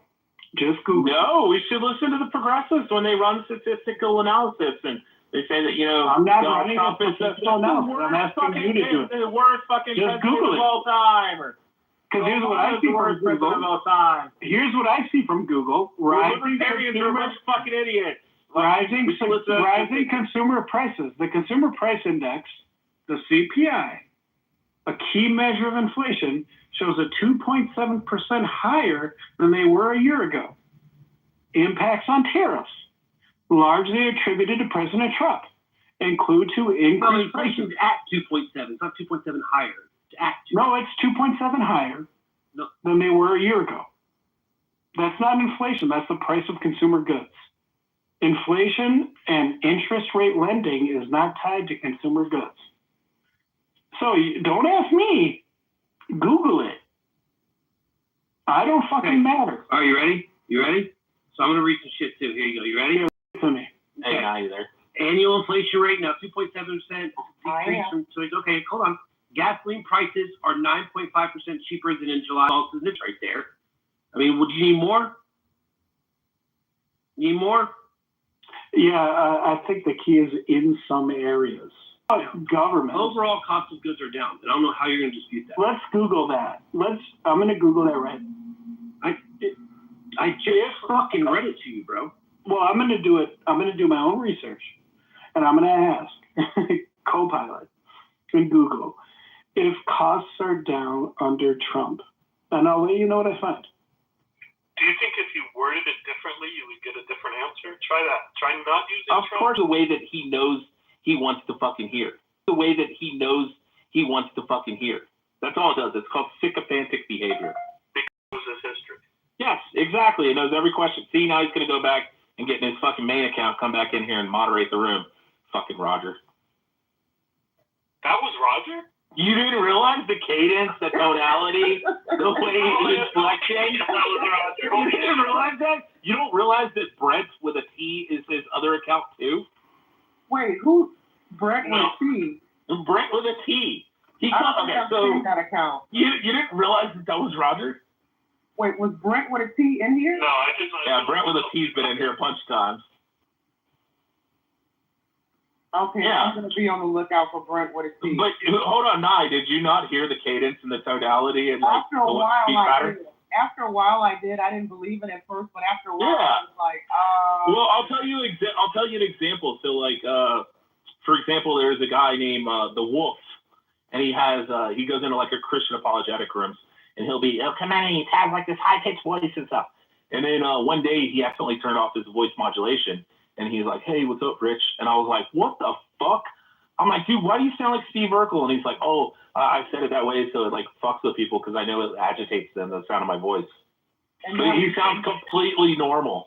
He's like this 18-year-old Assyrian kid or Chaldean that like hates Muslims, and he knows like everything about Islam. But he has like this really high-pitched Steve Urkel like fucking voice. But as soon as his craziness. yeah, you can download voice modulator apps. So you make yourself sound like an old lady if you want, or an old man. You're saying he goes in with different personalities. Does he have different opinions? Oh no! So you have to think about it. Like Roger will come in here and say that I don't fucking like Trump and I think he's a piece of shit, but he's like kind of indifferent and neutral on it in the sense that he's not like fucking railing against him.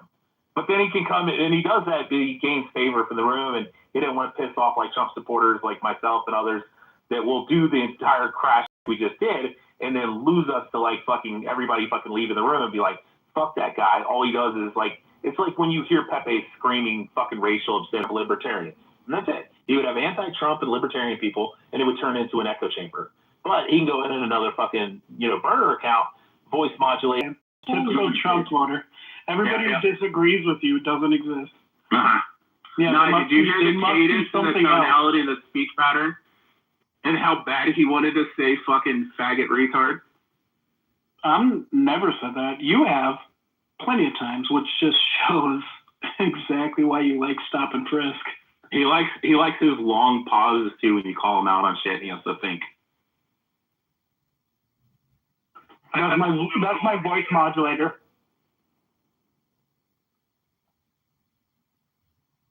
My voice modulator takes some time. And I had to create new accounts to talk to Trumpers.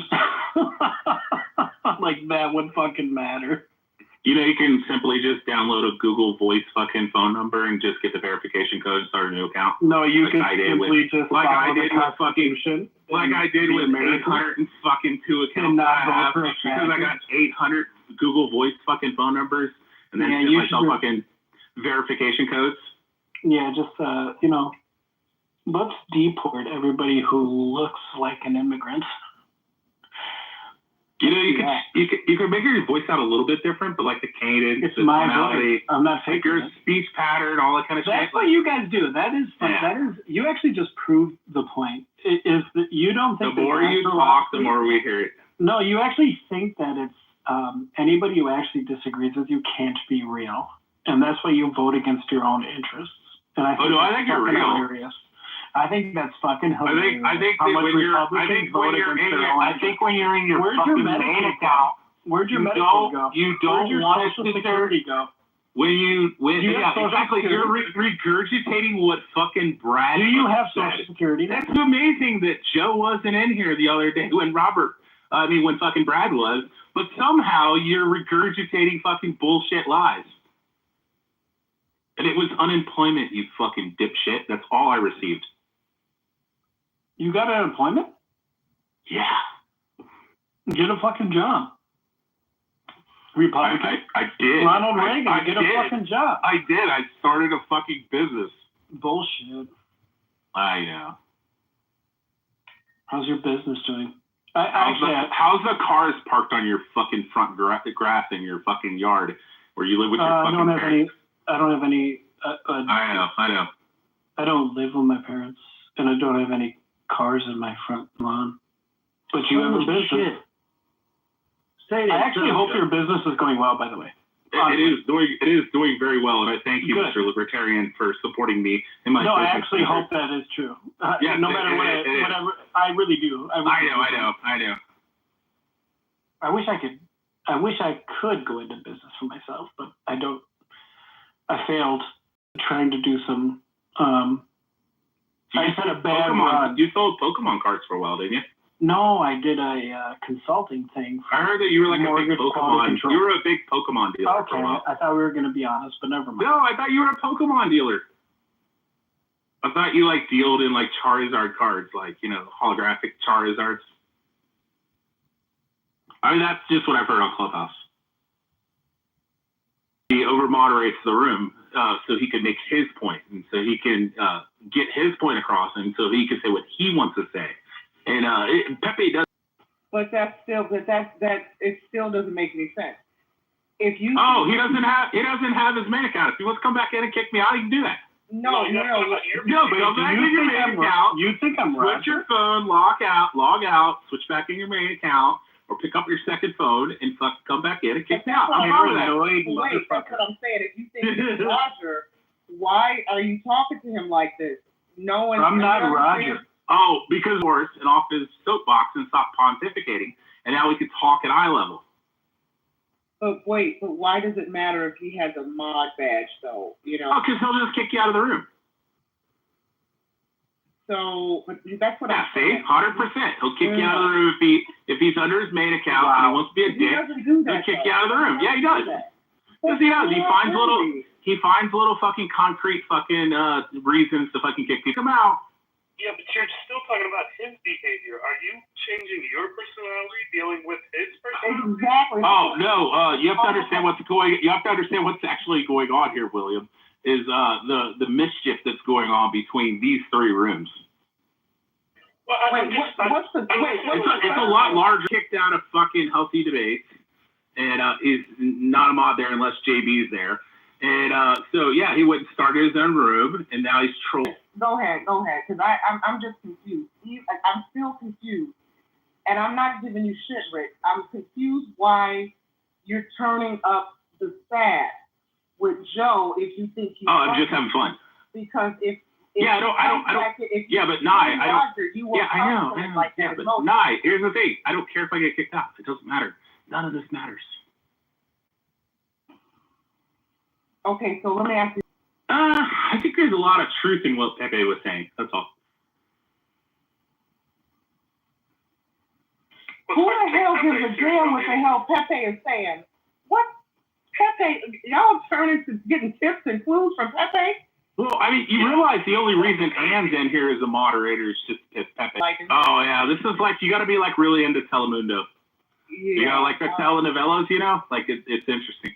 Alan Dean, Pepe is a beautiful human being. Yeah, Alan Dean who calls black people the N-word and black women I'm actually Roger. He's a beautiful I am human Roger. being, Alan Dean. Okay. What if Joe is the real and Roger and Mojo's actually? Yeah, exactly, right? I could be. You guys tell me because you tell yourself everything else you want to believe. I will say, I didn't pick it up at first. Did y'all ever heard of someone setting something up and then making a point? Let someone finish the sentence. When y'all were bickering back and forth, I didn't even think twice about that. Victim. Now he pointed out, and I will say, you're always victims. Hold on, I will say, some words you do use do sound a bit like Roger's tone. But I am Roger. Other times I am Roger. Cadence, the speech patterns. I am Roger. I do hear. You guys are Republicans. That makes me think it's not. Let's get it.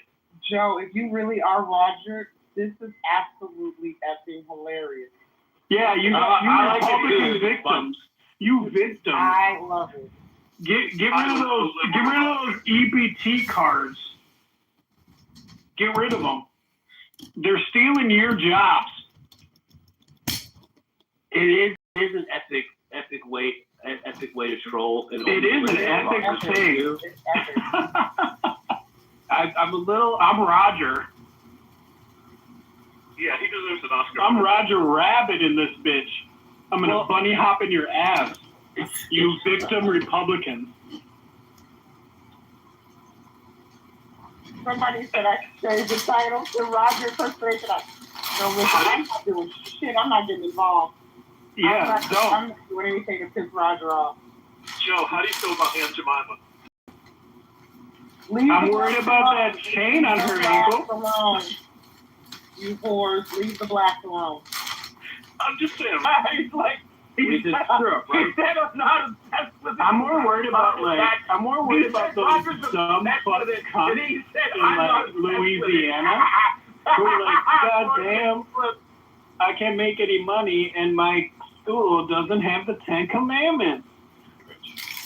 Yeah, did you hear the I love it? Yeah, did you hear the I love it? I love it. That's what Roger always says. I am Roger. I love it. That's what Roger always says. I am Roger. I already told you. I think I might like Roger. Have they ever been seen together? Hang on, I'm making a hot pocket of freedom. No, William. Right when Mojo left the room, Joe joined. Yeah, I must be Roger. I must be that man. No, wasn't he already in here when Roger was in the room? That man. No, wasn't he already in here when Roger was in the room? Oh, no, I'm Roger. I am too. Wait. You want me to bring my second account in here right now? How many do you want in, Nye? It wasn't right away. And I remember Akimo nobody wants your first account. When Mojo left, Akimo became mod, and then Joe Stanley found his own. And I've been a victim. I've been a goddamn victim of this democratic rule. How am I supposed to make money working at Walmart 2 split shifts with a Democrat. Not, oh, wait, Trump will help us. Nope, he won't. He'll give a tax break to Sam Walton. Oh, shit. I'm still in my double shift with no benefits. Fuck me. See, and like, I'd see, normally I would reply to something like that if some dumb liberal said that, because it's such a dumb comment. But then you don't It's like Would Roger say that? Wow, see, there was that one was bad. That was a good one. That one was bad. Did you hear? Would Roger say that? Oh my goodness, this is hilarious. Isn't that crazy? And so now I'm like, I feel like I don't like trans women. I don't want to piss in a woman's bathroom as a man with a trans woman. Because if I'm in the wrong bathroom, then so is she. Go Trump. Yeah, I think all women should change. I think all women's locker rooms should have at least one dick in it. I'm gonna fight female MMA next year. I think I'm gonna do well. You know what's gonna be amazing is when the Supreme Court justices end up overturning gay marriage. That is gonna be fucking amazing. What do you have against gay marriage? What the fuck is it about? Yeah, they're allowed to be as miserable as the rest of us. Yeah, what the fuck? That's just hate. That's just bigotry. You're a fucking bigot. Fuck you, you fucking bigot. Would Roger say that or whatever his fucking name is? Roger would. Roger You're would say fucking, exactly that. Why do you get Exactly, and Roger would fall for that. Because what is freedom? Roger is not that smart. He would fall for that. This guy acts like he doesn't really believe it. Lower than me. He acts like he doesn't really believe that gay people shouldn't be able to get married. Matt Cole said Roger said that laughed out loud.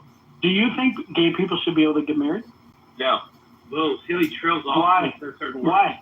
Because I think it's a sanctity between God. Wait, aren't all humans born sinful? Oh, yes. Then, and homosexuality is sinful. Syllogism. If all men are born sinful, and homosexuality is sinful, then homosexuality is natural. Oh, no. Homosexuality. Yep. Homosexuality is a byproduct of a fallen world. Created by Eve? No. The dishonoring and disobedience of following God. Where do you get that from? The first woman that God creates, the very first woman God creates. Is God omniscient that he knows the beginning and end? Yes. But he also allows for free will. Oh, how does he allow for that if he knows the beginning from the end? Capitalism is bullshit. You think God didn't know Eve was going to eat the fruit when he created it? He was just shocked. He was just shocked. Did you hear it? Did you fucking hear it, But did you hear earlier we said he created her knowing she would eat the fruit. How was she free to do anything else? There you go. Ready? It's called your tonality. Roger. Yes, we agree. And now you're trying to pretend not to be Roger. So if God knows everything that there is to know, He gets going, Mike. Is God omnipotent? He doesn't realize it. Is God omnipotent? Yeah. God is omnipotent, omnipresent. Worldview. Wrong. Yeah, exactly. How can a man come back to worldview? Wrong. Yeah, exactly. How can a man come back to life? That's impossible. Well, under Roger says that's wrong. Under a capitalism. Let me ask you a question. You have Arminianism. Nope. Calvinism, and then you have compatibilism. Fuck all Holy that. shit, it is. Yeah, I'm Roger. Compatibilism means that God knows everything that's going to happen, but we also have free will and volition. God knows the second that God comes into the picture. Okay. Keep telling yourself that. A theistic being comes into the picture, then it is anything is possible. You fucking retard. Okay, Rich, hold on. I want to hear the question that he's trying to ask you. No. He's fucking stupid. Just please calm down for 1 second. Please. I'm ready. Right. Thank you. One mic on Joe or Roger. Whoever you are, sir. Please call me Roger. Okay, Roger. You gotta give respect to the craft, right? Like he committed to it. You gotta give respect to the community. That's just trolling. So I know, but like, yeah, like fuck, man. Here's my question. if God is omniscient, omnipresent, and omnipotent, he was present when she ate the fruit, and he was powerful enough to create her not to eat the fruit. How was she able? The ideal in a theistic world belief under Judeo-Christian theory, or the ideal is that free will and volition exists. Shut the fuck up, Roger. And then you find out what the fucking ending fucking score was, and then you come home and watch it on DVR, and you're like, I already healed, and draw back and fucking throw the football 30 yards down and allow for the fucking receiver to catch and run in the end zone. Here's why that's so fucking dark to a video. It's gonna happen. So I'm trying to put it in simple. And you're also not omniscient. For a layman like yourself, an uneducated, fucking dumb that doesn't fucking understand anything. When you watch the video, are you omnipresent? Are you omnipresent when you watch the video? No. Are you omnipotent when you watch that video? No. It's a false fucking analogy, and none of you see us ever understand this. Do you understand the theory of relativity, you fucking retard? If you're riding on a train and it appears as if everything slows down. You took the omni properties of God and put him in a recording. If you were actually that was your reach the example. speed of light at 300,000 meters per second, because of your position traveling at the speed of light, it would appear as if everything is motion. I'm not God. Timeless. I'm not God. Fucking retard. It would appear that the stars Is God's fucking perception moving. the same as mine? Is God's perception the same as mine, you fucking idiot? Is God's perception the same as yours? God is omnipresent. So what does the speed of light matter? Say you were wanting to talk to this retard. Into their dispute, but I'll just say for me, and the video is on YouTube. You can see the debate between, I forget if he was a Catholic or not, and it's a really interesting debate because I should believe in humans' first feeble attempt to explain the universe or religion or the presence of some deity, and I agree. Personally, I think, I'm kind of interested. I also understand that as knowledge evolves, there is always that there is truth in even those first and limited understandings. Hey, and in a lot of these conversations, especially God is a comedian. Yeah, and what's interesting irony about that is that if you watch and Daniel Bennett. Oh, thank you. And the question, and it's always interesting. It's like, well, why this human? I forget as I watched it. I formed a question in my mind, and it to stop smoking, when clearly in his superior intellect, he knew it was damaging his health. So now I gotta. I was gonna. Got from that? Yeah, shut the fuck up, Roger. Nobody cares. The man got from that? Yeah, shut the fuck up, Roger. Nobody cares. The man.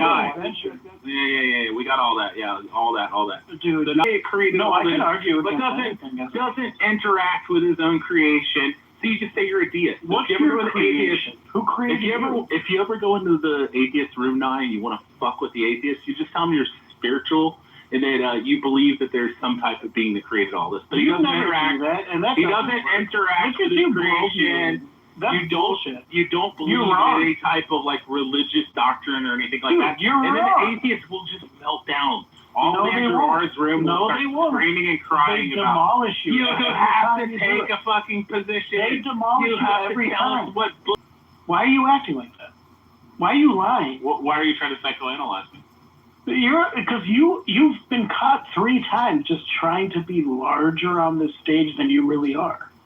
What do you mean by saying that a person takes a deistic worldview? No, by like, you go into an atheist. No, I didn't. I never tried to corner you into a position. You can do it. If you can do it in an atheist room, you can do it to me right now. Do it to me right now. People like Roger, Mojo, do it to Roger.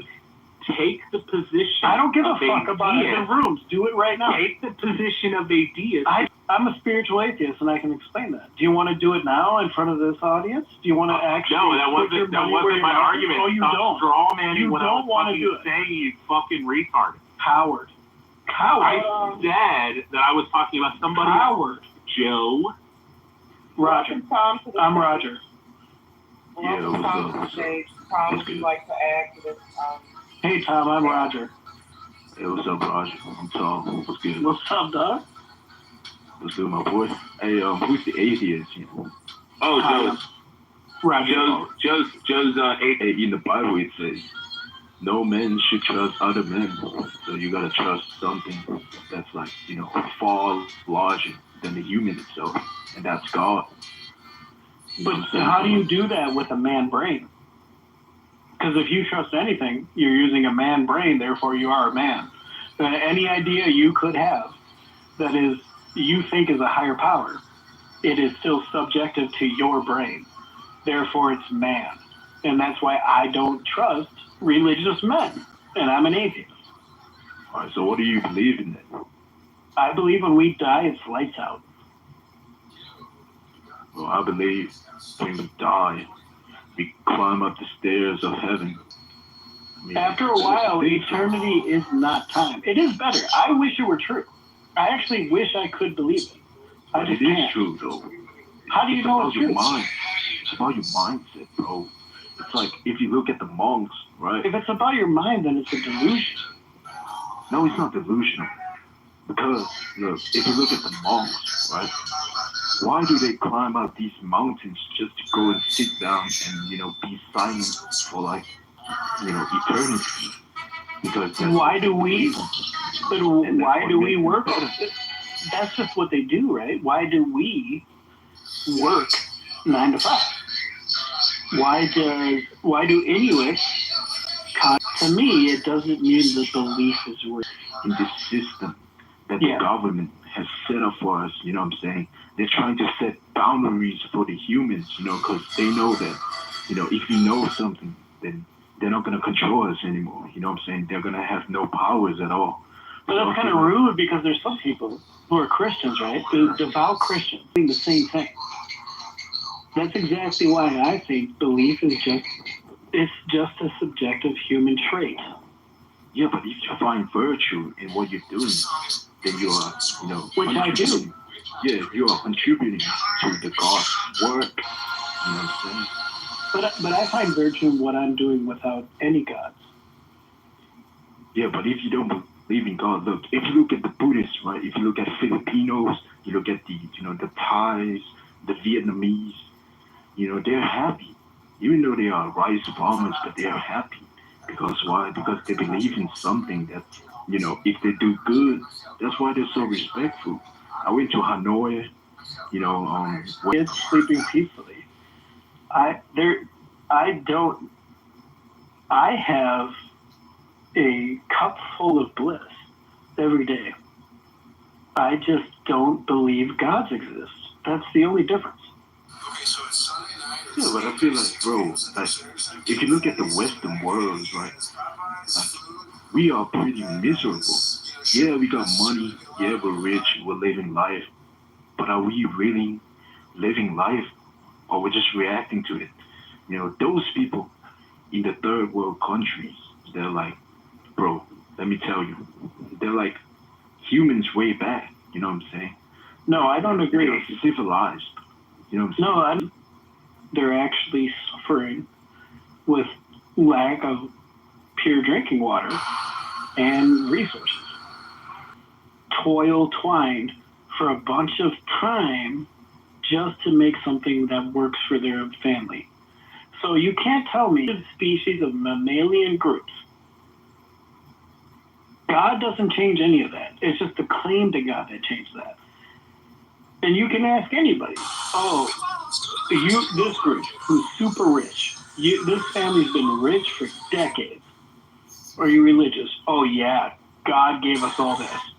At the same time, you can ask a group of Ku Klux Klan members, How are you? Are you successful? Yeah, we have way less, but yeah, God gave us this, and it's the same fucking God. It's Christian and Christian. How can it be possible that Christianity is the same for the Ku Klux Klan as it is for a wealthy African family? You'll never convince me. I don't need it. I don't believe in it. There's no evidence for it, and I live a blissful life. I'm only in here tonight because I got some drink in me, I got some weed in me, and I'm chilling. But what's your descent? Your ethnicity. My daddy black. Yeah, so how can it be? Are you a Christian? Of course. So how can you be the religion of your enslaver and not? Africa was not Christian. What are you trying to imply, Roger? Africa was not Christian before the 1600s. Let's see. When the fucking first Christians went to fucking West Africa, you fucking retard. Colonization. Like, you just don't know anything. I don't know anything.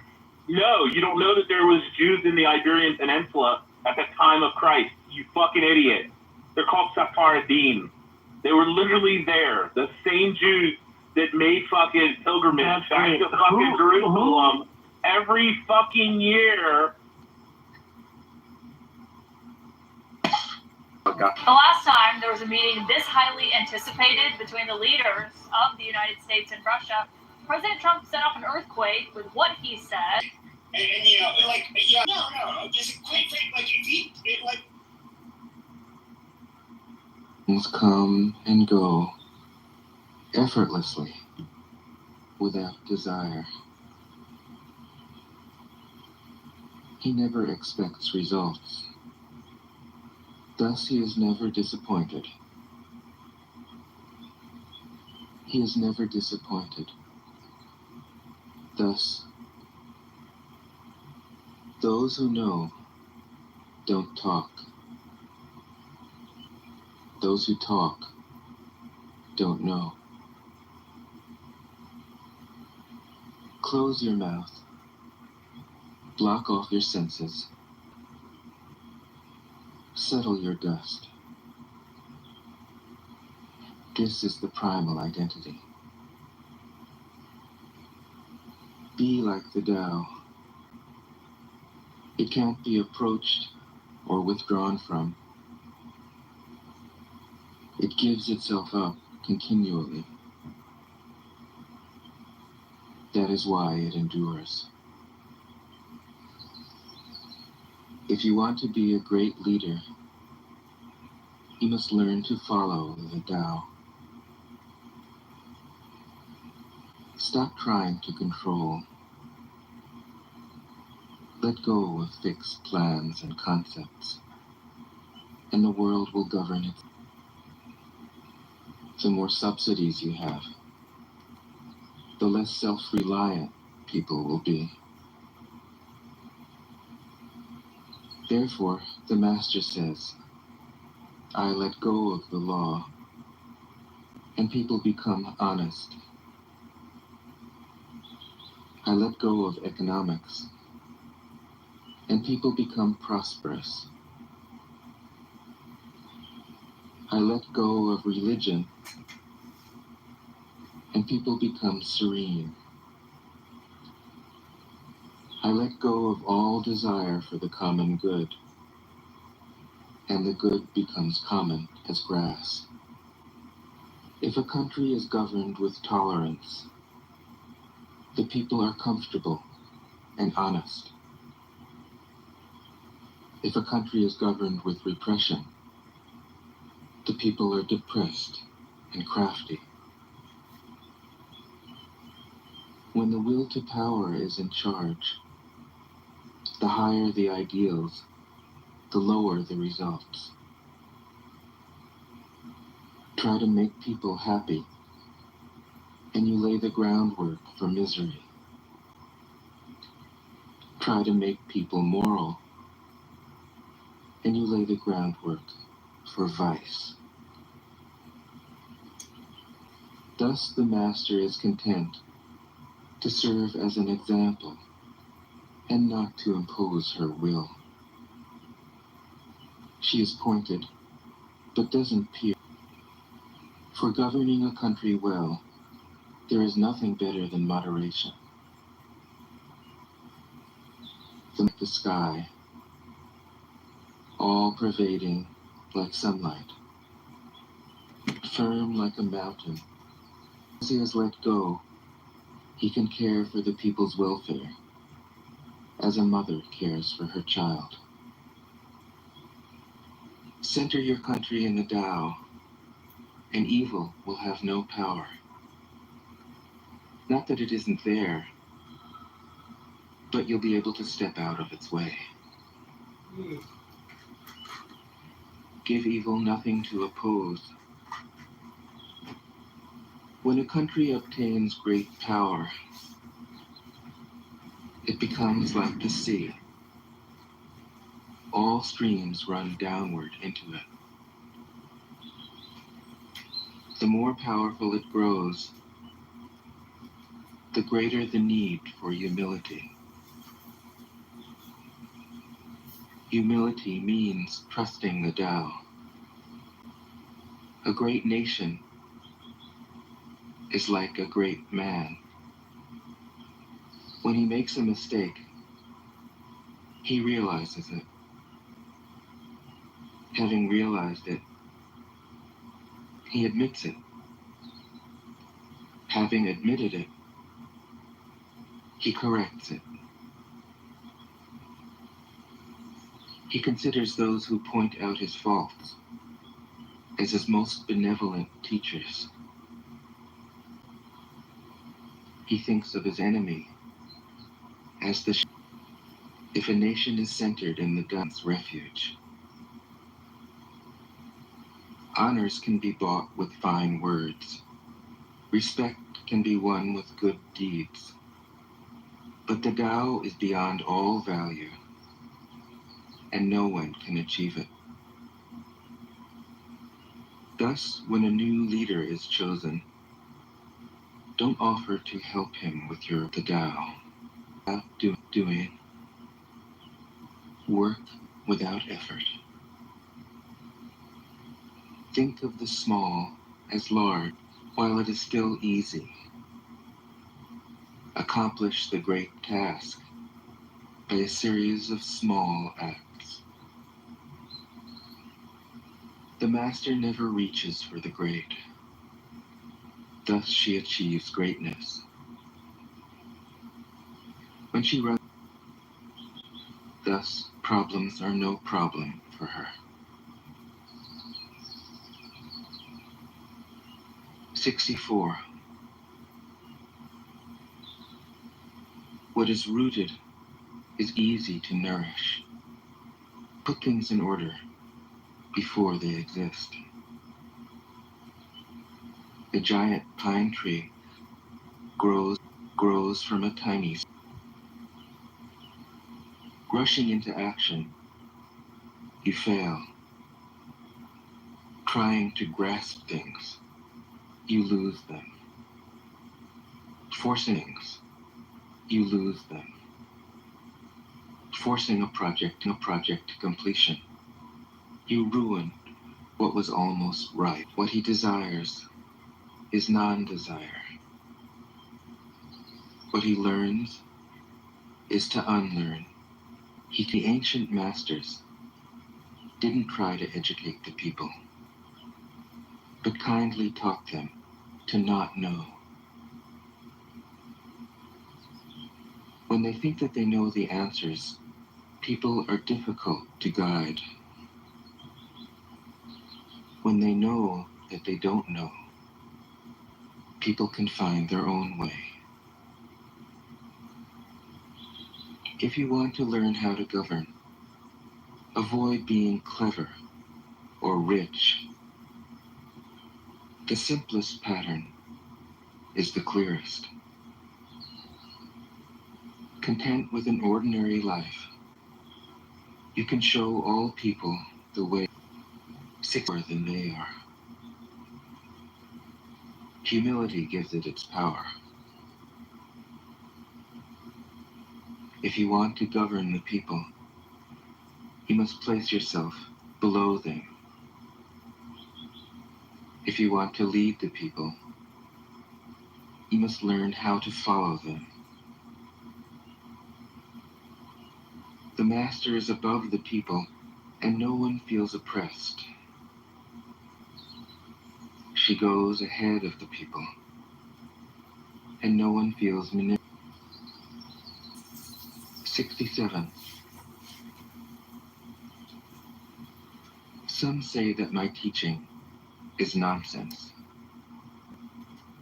Others call it lofty, but impractical. But to those who have looked inside themselves, this nonsense makes perfect sense. And to those who put it into practice, this loftiness has roots that go deep.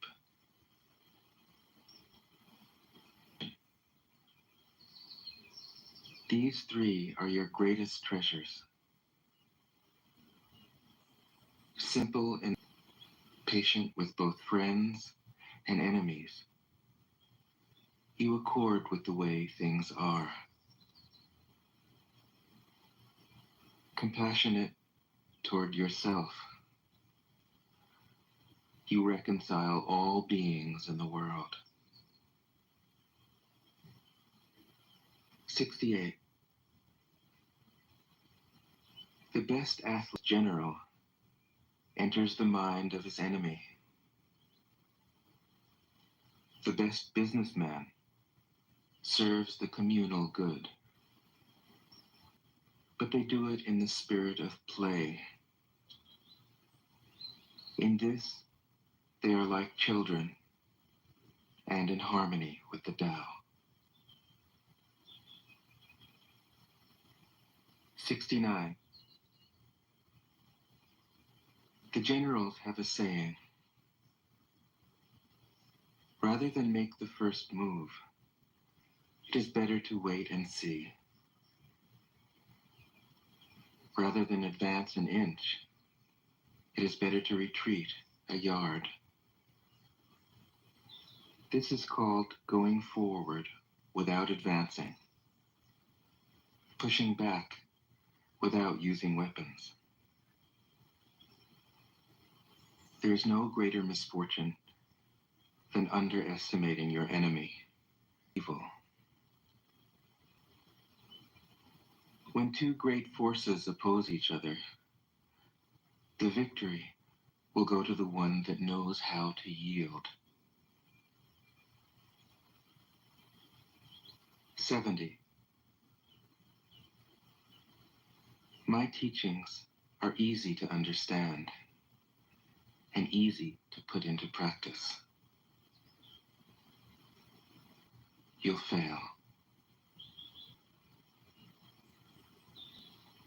If you want to know me, look inside your heart. 71. Not knowing is true knowledge. Presuming to know is a disease. First realize, thus she is truly whole. 72. People turn to religion when they no longer trust themselves. They begin to depend upon authority. Therefore, the master steps back so that people won't be confused. 73. The Tao answers without speaking a word, arrives without being summoned, accomplishes without a plan. Its net covers the whole universe. And though its meshes are wide, it doesn't let a thing slip through. 74. If you really aren't afraid of dying, there's nothing you can't achieve. Trying to control the future is like trying to take the master carpenter's place.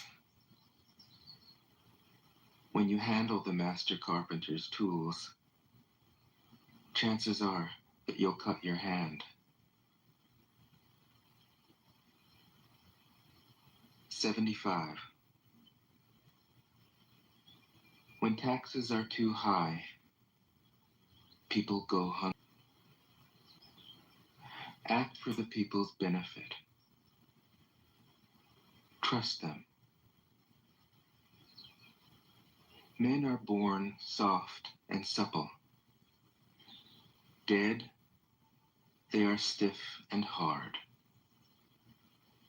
Plants are born tender and pliant. Dead, they are brittle and dry. Thus, whoever is stiff and inflexible is a disciple of death. The hard and stiff will be broken. The soft and supple will prevail.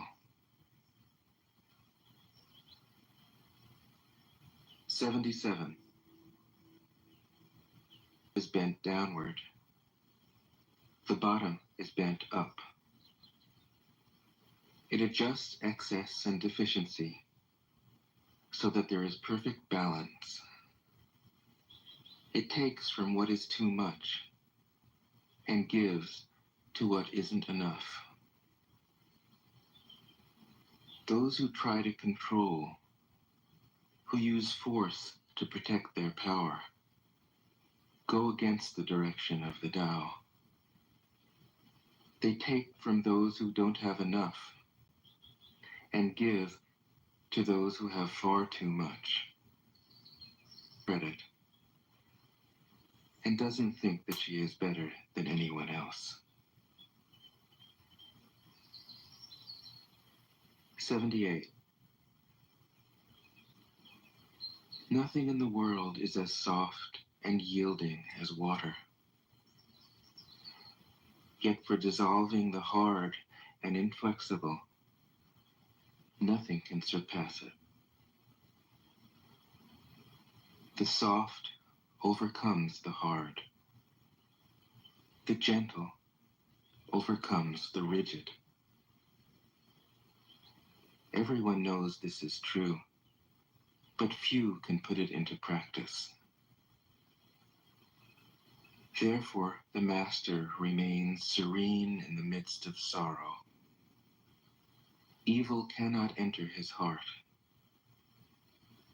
Because he has given up helping, he is people's greatest help. True words seem paradoxical. 79.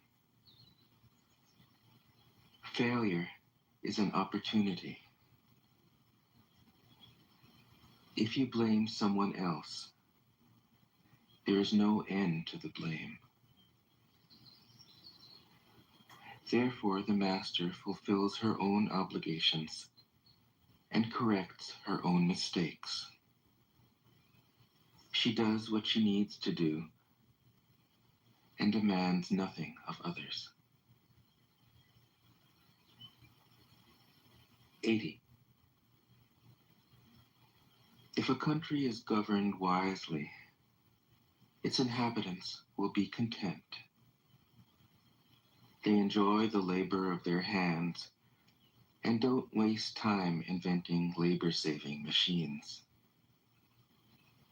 Since they dearly need a few wagons and boats, but these don't go anywhere. There may be an arsenal of weapons, but nobody ever uses them.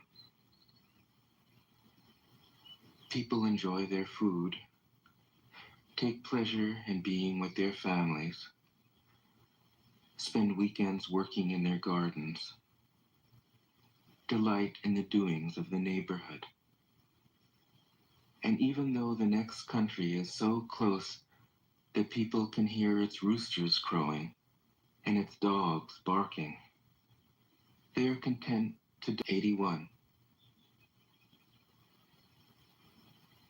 True words aren't eloquent. Eloquent words aren't true. Wise men don't need to prove their point. Men who need to prove their point, he gives to others, the wealthier he is. The Tao nourishes by not forcing, by not dominating. The master leads.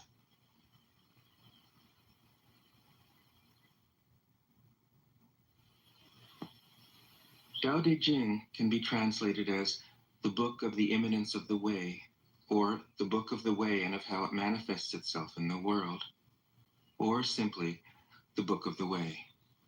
Since it is already well known by its Chinese title, I have let that stand. 551 to 479 BCE, and may have held the position of archive keeper in one of the petty kingdoms of the time. All he left us is his book, the classic manual on the art of living, written in a style of gem-like lucidity, radiant with humor and grace, and large-heartedness and deep wisdom, one of the wonders of the world. People usually think of Lao Tzu as a hermit, a dropout from society, dwelling serenely in some mountain hut, unvisited except perhaps society, if society means the welfare of one's fellow human beings. His book is, among other things, a treatise on the art of government, doing, not doing, which has been seen as passivity. Nothing could be further from the truth. A good athlete can enter a state of body awareness in which the right stroke or the right movement happens by itself, effortlessly, without any interference of the conscious aim. The poem writes the poem. We can't tell the dancer from the dance. Less and less do you need to force things, until finally you arrive at non-action. When nothing is done, nothing is left undone. Nothing is done because the doer has wholeheartedly vanished into the deed. The fuel has been completely transformed into flame. This nothing is in fact everything. It happens when we trust the intelligence of the universe in the same way that an athlete or a dancer trusts the superior intelligence of the body. Hence Lao Tzu's emphasis on softness.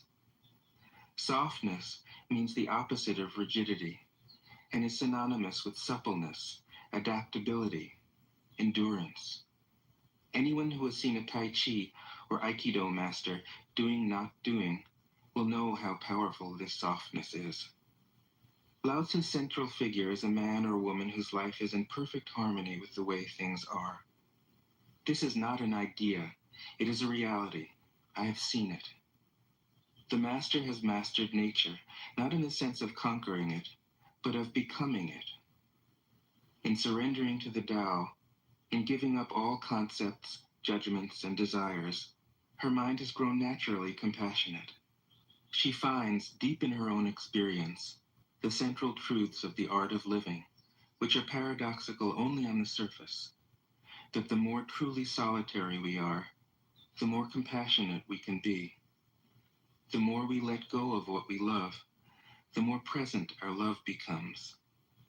The clearer our insight into what is beyond good and evil, the more we can embody the good. Until finally she is able to say, in all humility, I am the Tao, the truth, the life. The teaching of the, but simply as an opaqueness, a state of self-absorption, which is in disharmony with the process, so that, as with a dirty window, the light can't shine through. This freedom from moral categories allows him his great compassion for the wicked and the selfish. Thus, the master is available to all people and doesn't reject anyone. He is ready to use all situations and doesn't waste anything. This is called embodying the light. What is a good man but a bad man's teacher? What is a bad man but a good man's job?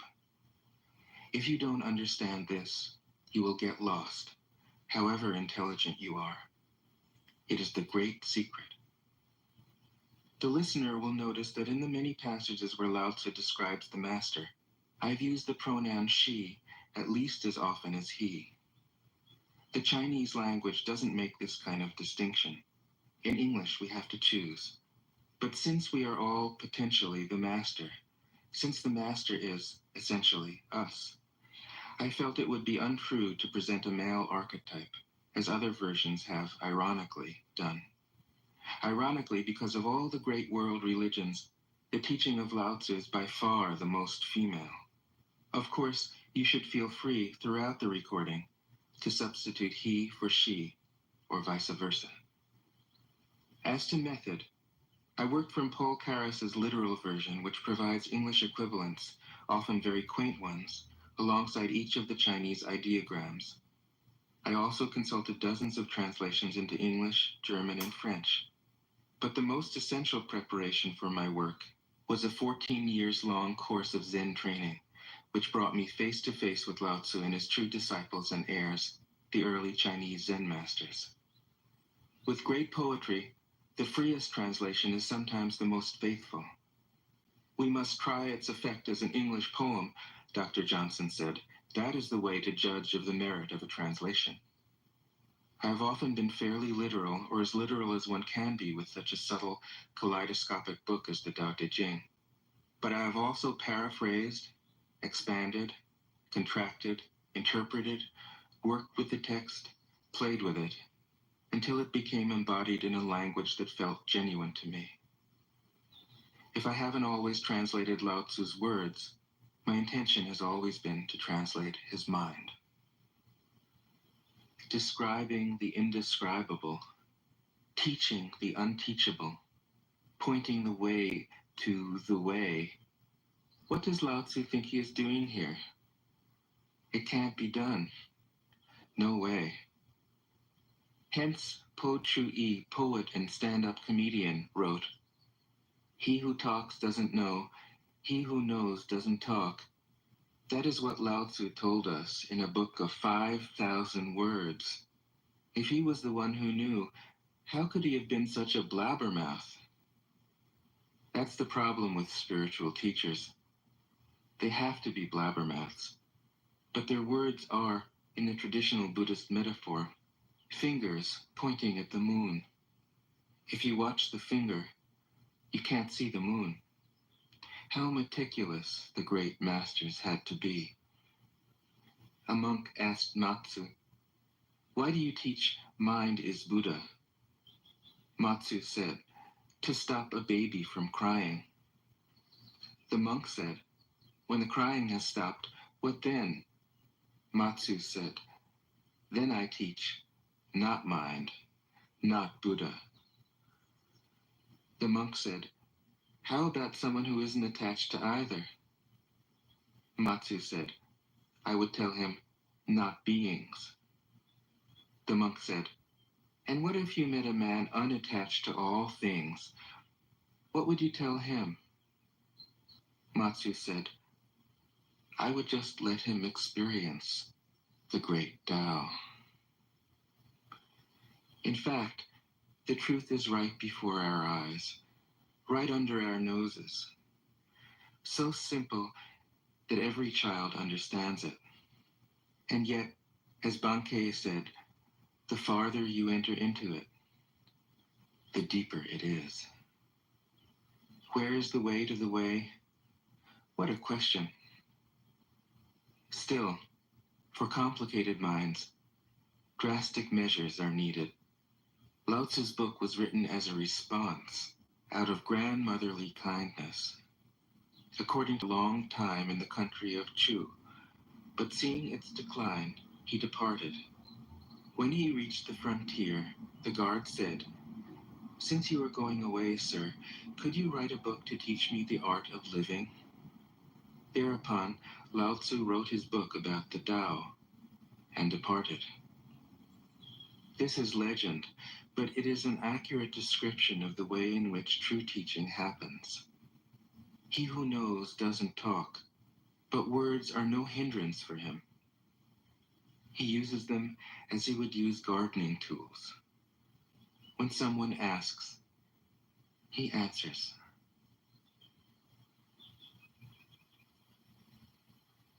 Tao De Jing. 1. The Tao that can be told is not the eternal Tao. The name that can be named is not the eternal name. The unnameable is the eternally real. Naming is the origin of all particular things. Free from desire, you realize the mystery. Caught in desire, you see only the manifestations. Yet mystery and manifestations arise from the same source.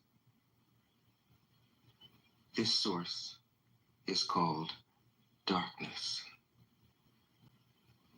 Darkness within darkness. The gateway to all understanding. 2. When people see some things as beautiful, other things become ugly. When people see some things as good, other things become bad. Being and non-being create each other.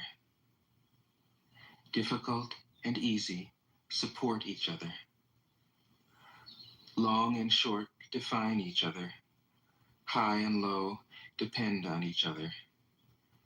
Before and after follow each other. Therefore the master acts without doing anything and teaches without saying anything. Things arise and she lets them come. Things disappear and she lets them go. She has but doesn't possess. Acts lasts forever. 3. If you overesteem great men, people become powerless. If you overvalue possessions, people lose everything they know, everything they desire, and creates confusion in those who think that they know. Practice not doing, and everything will fall into place. 4. The Tao is like a well, used but never used up.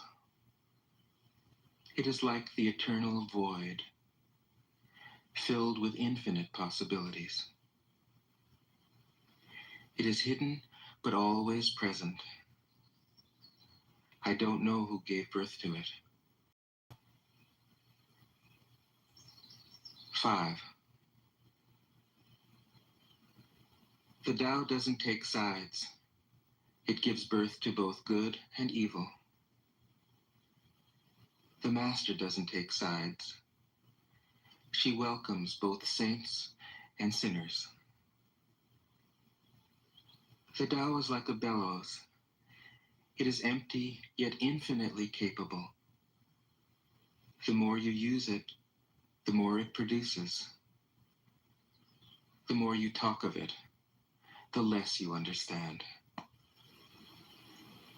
Hold on to the center. 6.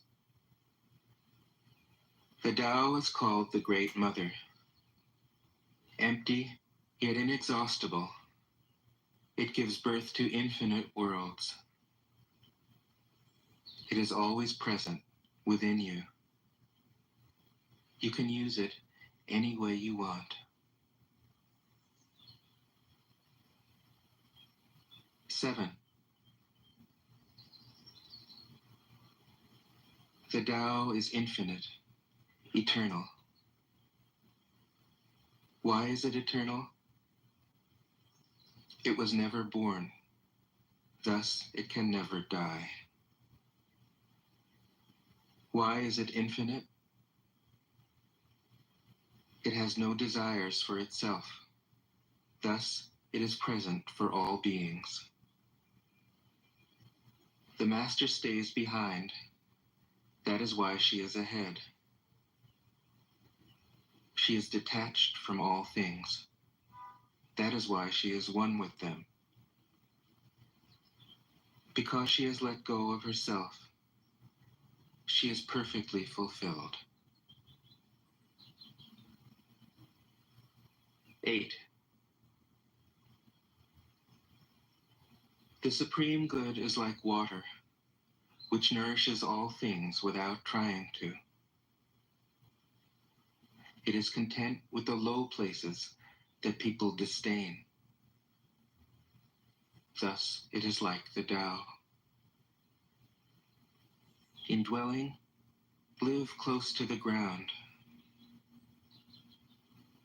In thinking, keep to the simple. In conflict, be fair and generous. In governing, don't try to control. In work, do what you enjoy. In family life, be completely present. When you are content to be simply yourself and don't compare or compete, everybody will respect you.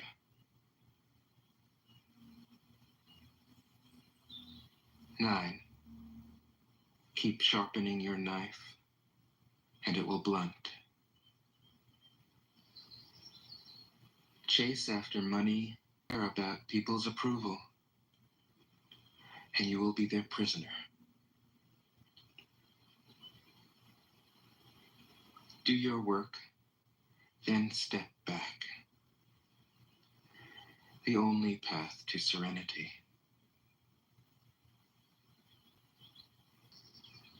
Can you love people and lead them without imposing your will? Can you deal with the most vital matters by letting events take their course? Can you step back from your own mind and thus understand all things? Giving birth and nourishing, having without possessing, acting with no expectations, leading and not trying to control. This is the supreme virtue. But it is the center hole that makes the wagon move.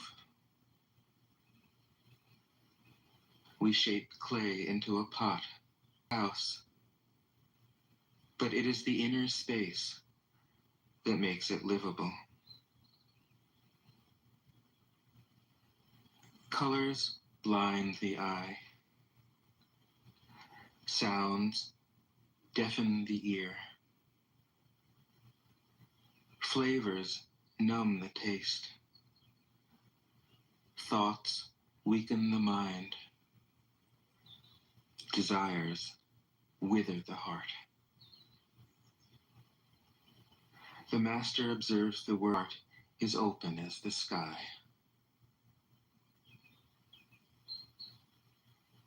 13. Success is as dangerous as failure. Hope is as hollow as fear. What does it mean that success is as dangerous as failure? Whether you go up the ladder, you will always keep your balance. What does it mean that hope is as hollow as fear? Hope and fear are both phantoms. What do we have to fear? See the world as yourself. Have faith in the way things are. Love the world. 14. Look, and it can't be seen bright. Below, it isn't dark. No beginning. Follow it, and there is no end. You can't know it, but you can be it. At ease in your own life. Just realize where you come from. This is the essence of wisdom. 15. The ancient masters were profound and subtle. Their wisdom was unfathomable. There is no way to describe it. All we can describe as a warrior in enemy territory. Courteous as a guest. Fluid as melting ice. Shapeable as a block of wood. Receptive as a valley. Clear as a glass of water. Do you have the patience to wait till your mud settles and the water is clear? Can you remain unmoving till the right action arises by itself? The master doesn't seek fulfillment. Not seeking, not expecting. 16. Empty your mind of all thoughts. Watch the turmoil of beings, but contemplate their return. Each separate being in the universe returns to the common source. Returning to the source is serenity.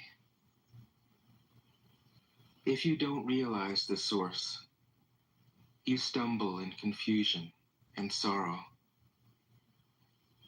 When you realize where you come from, you naturally become immersed in the wonder of the Tao. You can deal with whatever life. Next best is a leader who is loved. Next, one who is feared. The worst is one who is despised. If you don't trust the people, you make them untrustworthy. The master doesn't talk, he acts. When his work is done, the people say, "Amazing, we did it, all by ourselves." 18. When the great Tao is forgotten, cleverness and knowledge step forth. When there is no peace in the family,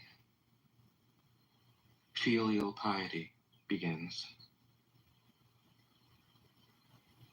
When the country falls in,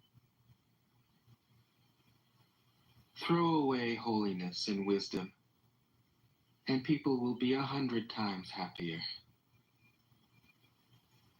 Throw away morality and justice, and people will do the right thing. Throw away industry and profit, and there won't be any thieves. If these three aren't enough, just stay at the center of the circle and let all things take their course. 20. Stop thinking and end your problems. What difference between yes and no? What difference between success and failure? Must you value what others value, avoid what others avoid? How ridiculous. I alone don't care. I alone am expressionless, like an infant before it can smile. Other people have what they need. I alone possess nothing. I alone drift about like someone without a home. I am like an idiot. My mind is so empty. Other people are bright. I alone am dark. Other people are sharp. I alone am dull. Other people have a purpose. I alone don't know. I drift like a wave on the ocean. I blow as aimless as the wind. I am different from ordinary people. I drink from the great mother's breasts. 21. The master keeps her mind always at one with the Tao. The Tao is ungraspable. How can her mind be at one with it? The Tao is. It is beyond is and is not. How do I know this is true? I look inside myself and see. 22. If you want to become whole, let yourself be partial. If you want to become straight, let yourself be crooked. If you want to become full, let yourself be empty. If you want to be reborn, let yourself die. If you want to be given everything, give everything up. The Master, by residing in the Tao, sets an example for all beings. Because he doesn't display himself, people can see his light. Because he has nothing to prove, people can trust his words. Because he doesn't know who he is, people recognize themselves seeds. When the ancient masters said, if you want to be given everything, give everything up, they weren't using empty phrases. Only in being lived by the Tao can you be truly yourself.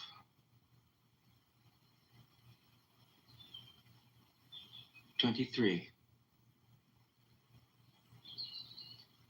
Express yourself completely, then keep quiet. Be like the forces of nature. When it blows, there is only the sun shines through. If you open yourself to the Tao, you are at one with the Tao, and you can embody it completely. If you open yourself to insight,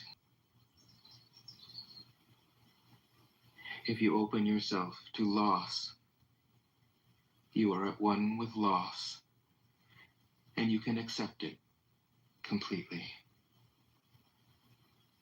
Open yourself to the Tao, then trust your natural responses, and everything will fall into place. 24. He who stands on tiptoe doesn't stand firm. He who rushes ahead doesn't go far. He who tries to shine dims his own light. He who defines himself can't know who he really is. He who has power over others can't empower himself. He who clings to his work will create nothing that endures. If you want to accord with the Tao.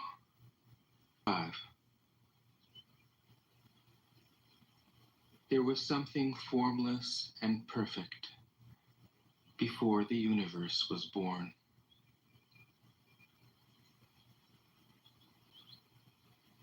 It is serene, empty, solitary, unchanging, infinite.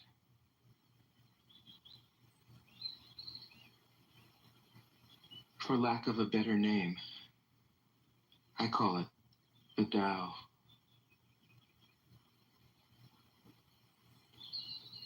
It flows through all things, inside and outside, and returns to the origin of all things.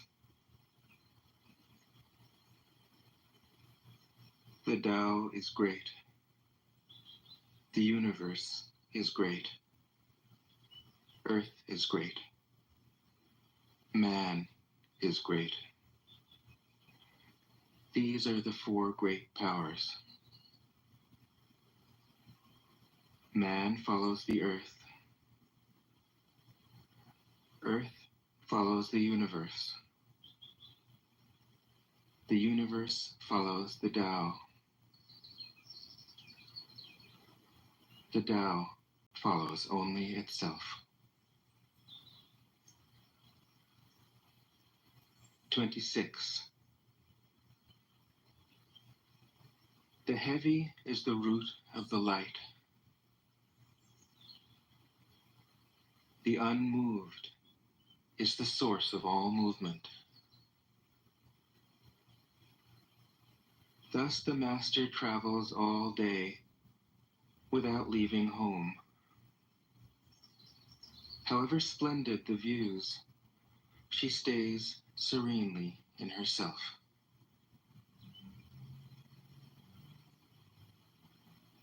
Why should the lord of the country flit about like a fool?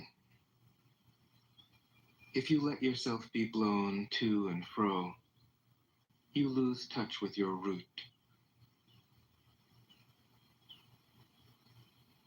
If you let restlessness move you, you lose touch with who you are. A good artist lets his intuition lead him wherever it wants.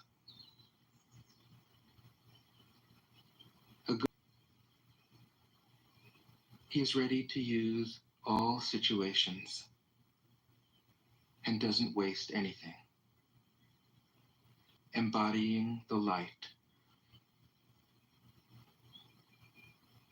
What is a good man but a bad man's teacher? What is a bad man but a good man's job? If you don't understand this, you will get lost, however intelligent you are. It is the great secret.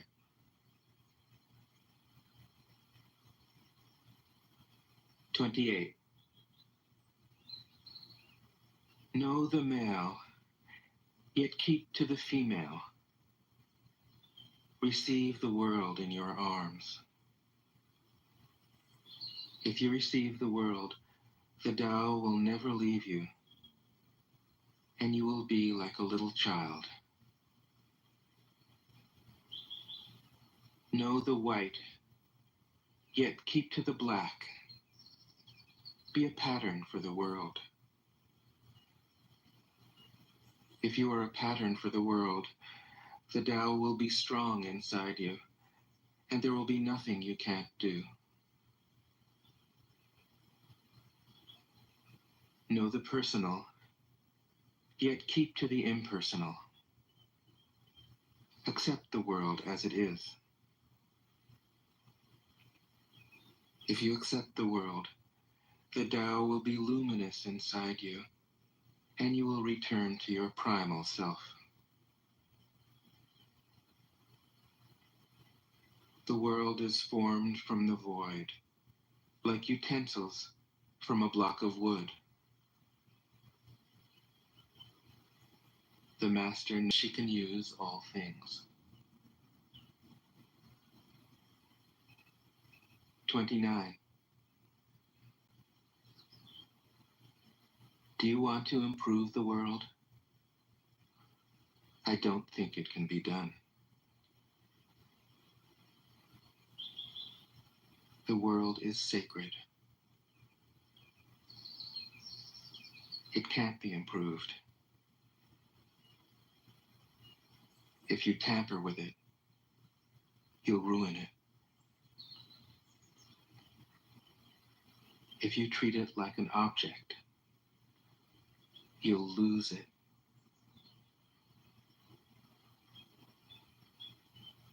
There's a time for being ahead, a time for being behind, a time for being in motion, a time for being at rest, a time for being vigorous, a time for being exhausted, a time for being sick, a time for being in danger. The master sees things as they are without trying to control them. She lets them go their own way and resides at the center of the circle. 30.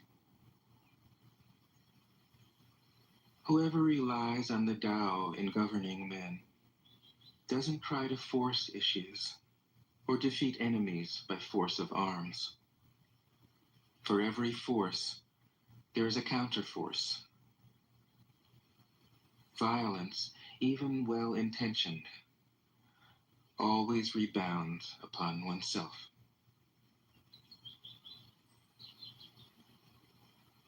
The master does his job and then stops. Trying to dominate events goes against the current of the Tao. Because he believes in himself, he doesn't try to convince others. Because he is content with himself, he doesn't need others' approval. Because he accepts himself, the whole world accepts him. 31. Weapons are the tools of violence. All decent men detest them. Weapons are the tools of fear. A decent man will avoid them, except in the direst necessity, and if compelled, will use them only with the utmost restraint. Peace is his highest value. If the peace has been shattered, how can he be content? His enemies are not demons, but human beings like himself. He doesn't wish them personal harm, nor does he rejoice in victory. How could he rejoice in victory and delight in the slaughter of men? He enters a battle gravely, with sorrow, and with great compassion, as if he were attending a funeral. 32. The Tao can't be perceived. Smaller than an electron, it contains uncountable galaxies. If powerful men and women could remain centered in the Tao, all things would be in harmony. The world would. When you have names and forms, know that they are provisional. When you have institutions, know where their functions should end. Knowing when to stop, you can avoid any danger.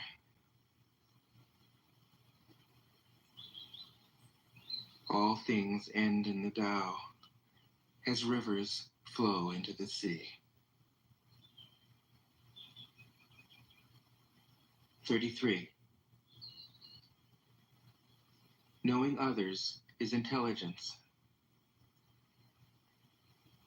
Knowing yourself is true wisdom. Mastering others is strength. Mastering yourself is true power. If you realize that you have enough, you are truly rich. If you stay in the center and embrace death with your whole heart, you will endure forever.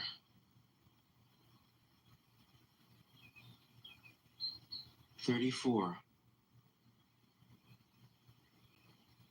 The great Tao flows everywhere. All things are born from it, yet it doesn't create them. It pours itself into its work, yet it makes no claim.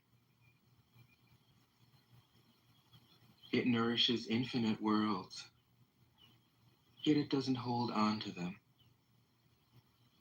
Since it is merged with all things and hidden in their hearts, it can be called humble. Since all things vanish into it, and it alone endures, it can be called great. It isn't aware of its greatness. Thus, it is truly great.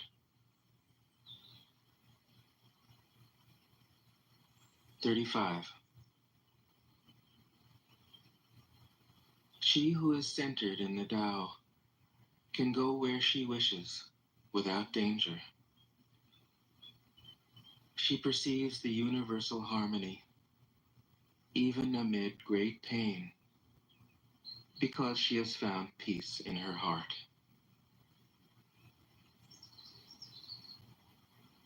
Music or the smell of good cooking may make people stop and enjoy, but words that point to the Tao seem monotonous and without flavor.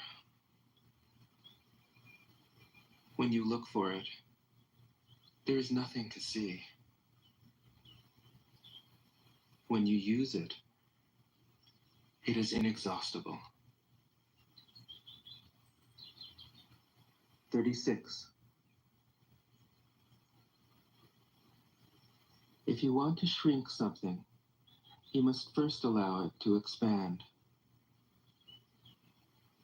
If you want to get rid of something, you must first allow it to flourish.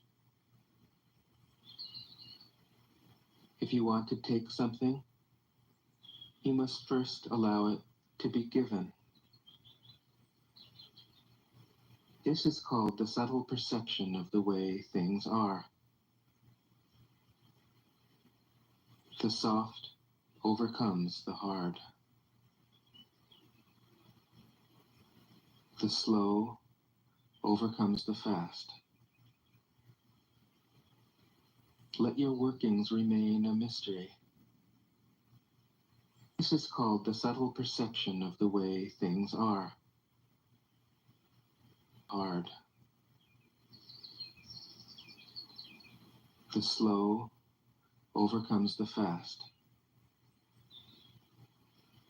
Let your workings remain a mystery. Just show people the results.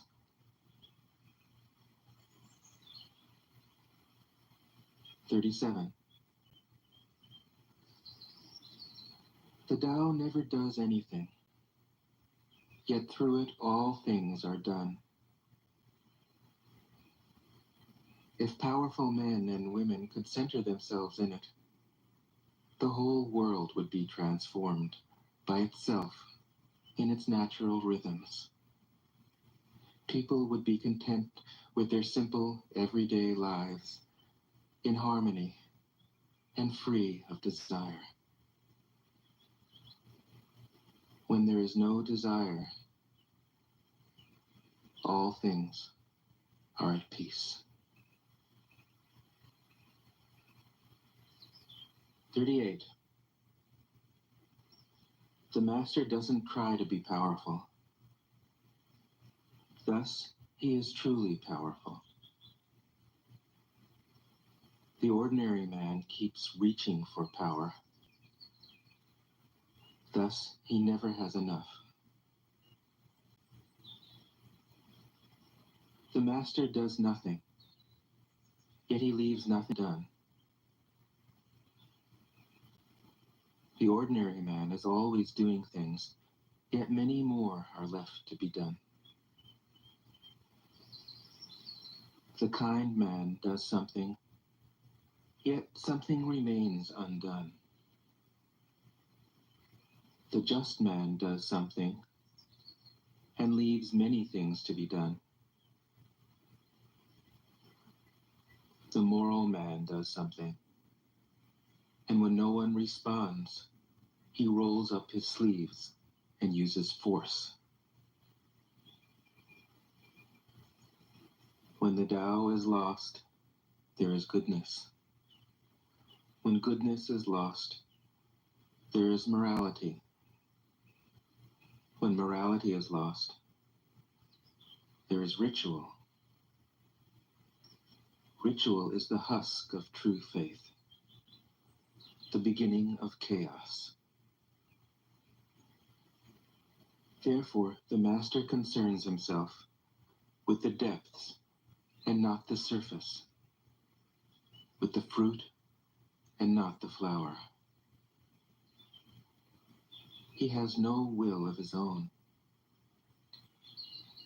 He dwells in reality and lets all illusions go.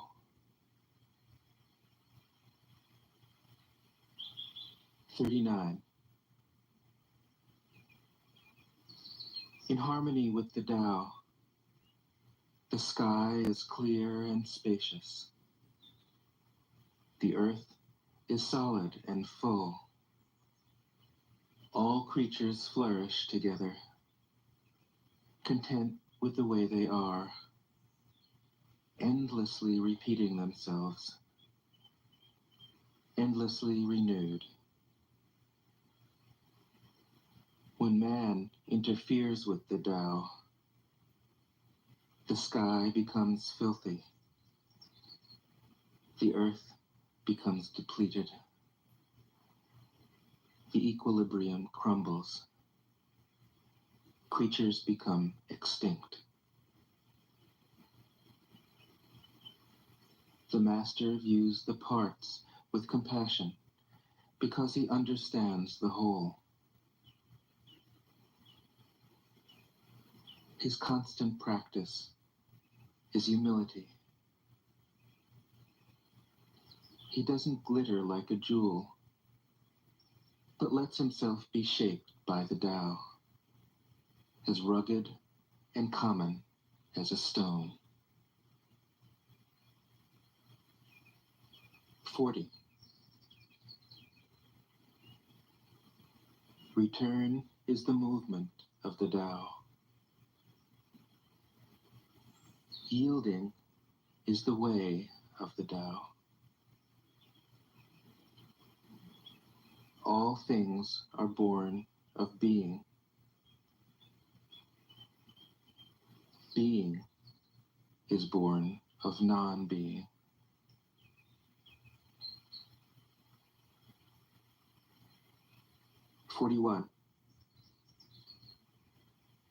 When a superior man hears of the Tao, he immediately begins to embody it. When an average man hears of the Tao, he half believes it, half doubts it. When a foolish man hears of the Tao, he laughs out loud. If he didn't laugh, it wouldn't be the Tao. Thus it is said, the path into the light seems dark. The path forward seems to go back. The direct path seems long. True power seems weak. True purity seems tarnished. True steadfastness seems changeable. True clarity seems obscure. The greatest art seems unsophisticated. The greatest love seems indifferent. The greatest wisdom seems childish. The Tao is nowhere to be found, yet it nourishes and completes all things. 42. The Tao gives birth to one. One gives. Two gives birth to three. Three. All things have their backs to the female and stand facing the male. When male and female combine, all things achieve harmony. Ordinary men hate solitude, but the master makes use of it, embracing his aloneness, realizing he is one with the whole universe. 43. The gentlest thing in the world overcomes the hardest thing in the world. That which has no substance enters where there is no space. This shows the value of non-action. Teaching without words, performing without actions. That is the master's way. 44. Fame or integrity? Which is more important? Money or happiness? Which is more valuable? Success or failure? Which is more destructive? If you look to others for fulfillment, you will never truly be fulfilled. If your happiness depends on money, you will never be happy with yourself. Be content with what you have. Rejoice in the way things are. When you realize there is nothing lacking, the whole world belongs to you. 45. True perfection seems imperfect, yet it is perfectly itself. True fullness seems empty, yet it is fully present. True straightness seems crooked. True wisdom seems foolish. True art seems artless. The master allows things to happen. She shapes events as they come. She steps out of the way and lets the Tao speak for itself. 46. When a country factories make trucks and tractors, when a country goes counter to the Tao, warheads are stockpiled outside the cities. There is no greater illusion than fear, no greater wrong than preparing to defend yourself,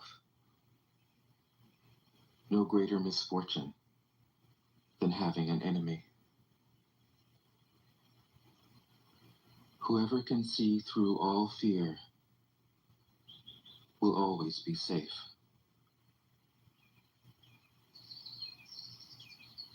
For without opening your door, you can open your heart to the world. Without looking out your window, you can see the essence of the Tao. The more you know. The master arrives without leaving, sees the light without looking, achieves without doing a thing.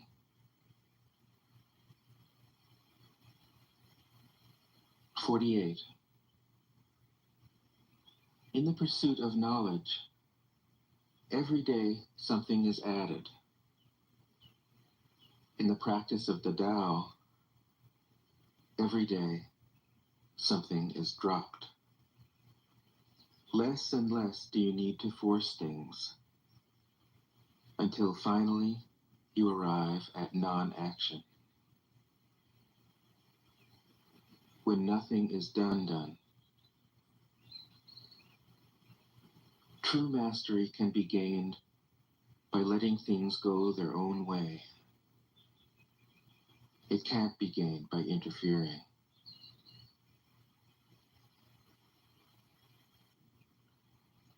She works with the mind of the people. She is good to people who are good. She's also good to people who aren't good. This is true goodness. She trusts people who are trustworthy. She also trusts people who aren't trustworthy. This is true trust. The master's mind is like space. People don't understand her. They look to her and wait. She treats them like her own children.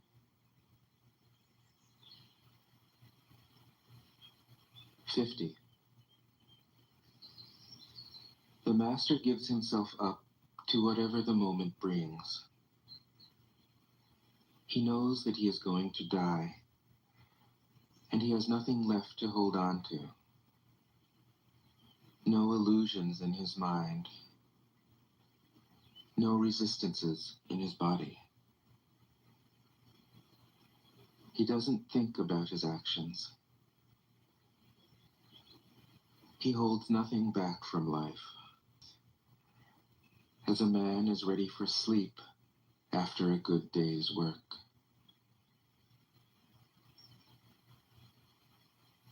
"51.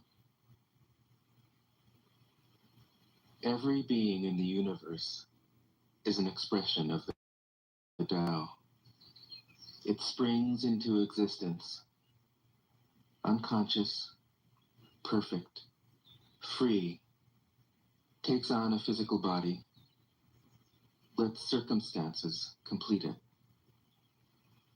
That is why every being spontaneously honors the Tao.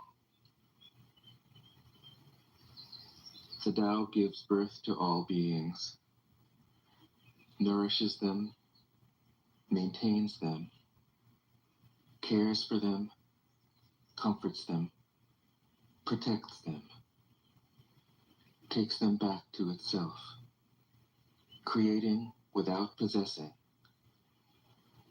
acting without expecting, guiding without interfering. That is why love of the Tao is in the very nature of things.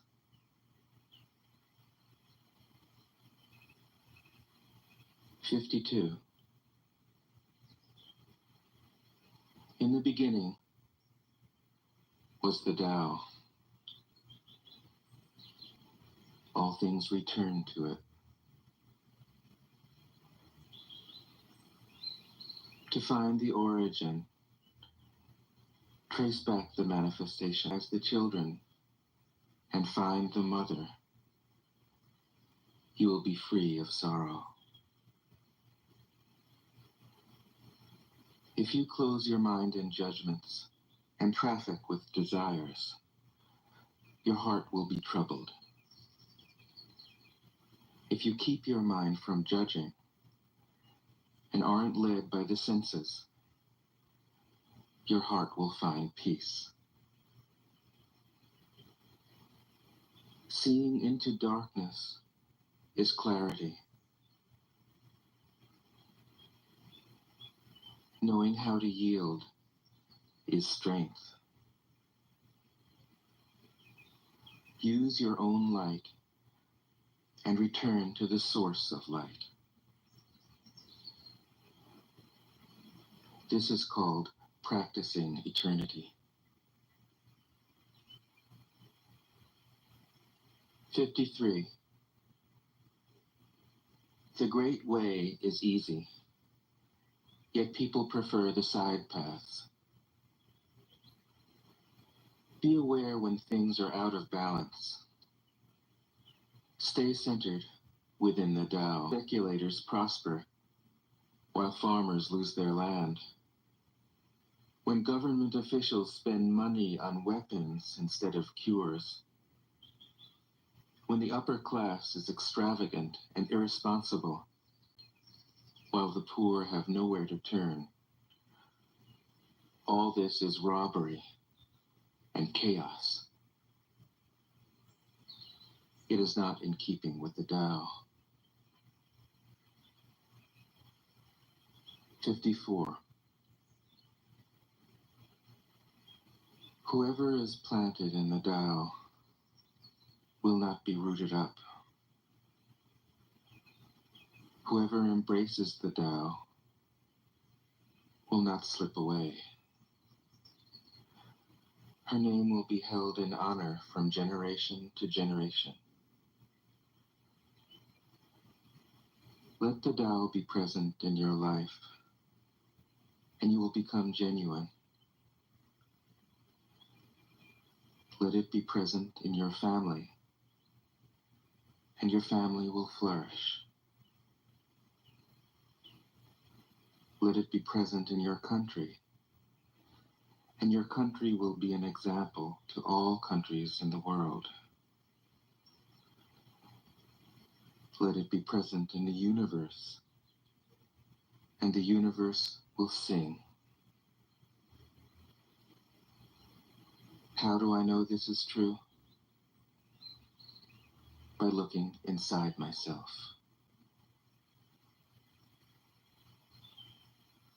55. He who is in harmony with the Tao is like a newborn child. Its bones are soft, its muscles are weak, but its grip is powerful.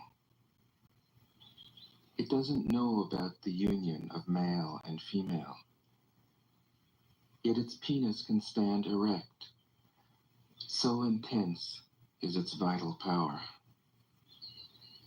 It can scream its head off all day, yet it never becomes hoarse. So complete is its harmony. The Master's power is like this. He lets all things come and go effortlessly, without desire. He never expects results. Thus he is never disappointed. He is never disappointed. Thus, his spirit never grows old.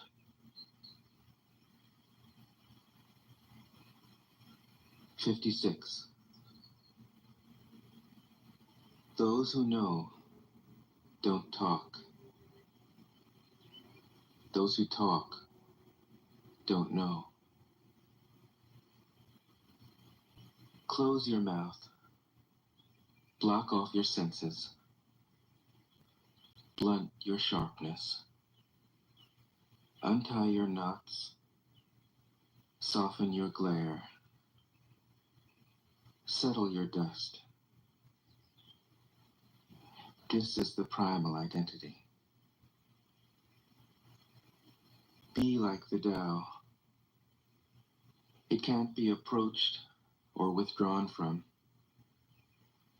benefited or harmed, honored or brought into disgrace. It gives itself up continually. That is why it endures. 57.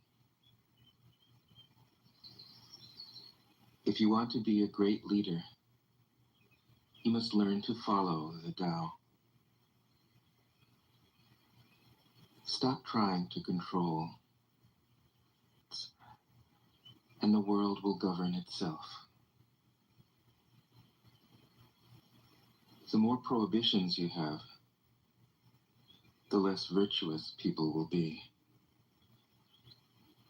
The more weapons you have,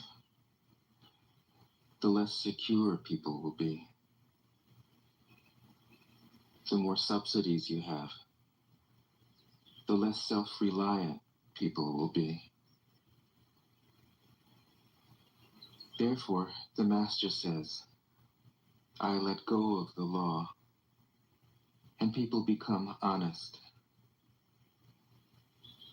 I let go of economics, and people become prosperous. I let go of religion, and people become serene. I let go of all desire for the common good, and the good becomes common as grass. 58. If a country is governed with tolerance, the people are comfortable and honest. If a country is governed with repression, the people are depressed and crafty. When the will to power is in charge, The higher the ideals, the lower the results. Try to make people happy, and you lay the groundwork for misery. Try to make people moral, and you lay the groundwork for vice. Thus the master is content to serve as an example and not to impose her will. She is pointed, but doesn't pierce. Straightforward, but supple. Radiant, but easy on the eyes. 59. For governing a country well, there is nothing better than moderation. The mark of a moderate man is freedom from his own ideas. Tolerant like the sky, all-pervading like sunlight, firm like a mountain, supple like a tree in the wind. He has no destination in view and makes use of anything life happens.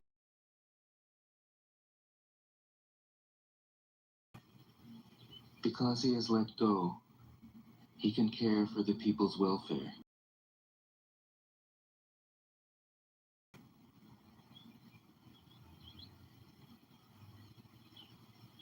'60. Governing a large country is like frying a small fish. You spoil it with too much poking. Center your country in the Tao, and evil will have no power. Not that it isn't there, but you'll be able to step out of its way. Give evil nothing to oppose, and it will disappear by itself. 61. When a country obtains great power, it becomes like the sun downward into it. The more powerful it grows, the greater the need for humility. Humility means trusting the Tao, thus never needing to be defensive. A great nation is like a great man. When he makes a mistake, he realizes it. Having realized it, he admits it. Having admitted it, he corrects it. He considers those who point out his faults as his most benevolent teachers. That he himself casts. If a nation is centered in the Tao, if it nourishes its own people and doesn't meddle in the affairs of others, it will be a light to all nations in the world. 62. The Tao is the center of the universe, the good man's refuge. Honors can be bought with fine words. Respect can be won with good deeds. But the Tao is beyond all value, and no one can achieve it. Thus, when a new leader is chosen, don't offer to help him with your wealth or your expertise. Offer instead to teach him about the Tao. Why did the ancient masters esteem the Tao? Because being one with the Tao, when you seek you find. And when you make a mistake, you are forgiven. That is why everybody loves it. 63. Act without doing. Work without effort. Think of the small as large, and the few as many. Confront the difficult while it is still easy. Accomplish the great task by a series of small acts. The master never reaches for the great. Thus she achieves greatness. When she runs into a difficulty, she stops and gives herself to it. She doesn't cling to her own comfort. Thus, problems are no problem for her. 64. What is rooted is easy to nourish. What is recent is easy to correct. What is brittle is easy to break. What is small is easy to scatter. Prevent trouble before it arises. Put things in order before they exist. A giant pine tree grows from a tiny sprout. The journey of 1,000 miles starts from beneath your feet. Rushing into action, you fail. Trying to grasp things, you lose them. Forcing a project to completion, you ruin what was almost ripe. Therefore, the master takes action by letting things take their course. He remains as calm at the end as at the beginning. He has nothing. Learns. He simply reminds people of who they have always been. He cares about nothing but the Tao. Thus, he can care for all things. 60 masters didn't try to educate the people, but kindly taught them to not know. When they think that they know the answers, people are difficult to guide.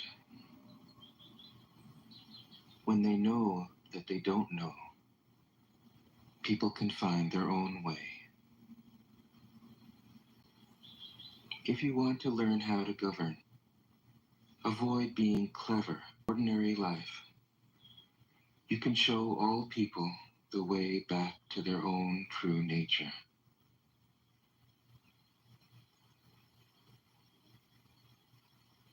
'66. All streams flow to the sea because it is lower than they are. Humility gives it its power. If you want to govern the people, you must place yourself below them. If you want to lead the people, and no one feels oppressed, she goes ahead of the people, and no one feels manipulated. The whole world is grateful to her because she competes with no one. No one can compete with her. 67. Some say that my teaching is nonsense. Others call it lofty, but impractical. But to those who have looked inside themselves, this nonsense makes perfect sense. And to those who put it into practice, this loftiness has roots that go deep. I have just 3 things to teach: simplicity, patience, compassion. These 3 are your greatest treasures. Simple in actions and in thoughts, you return to the source of being.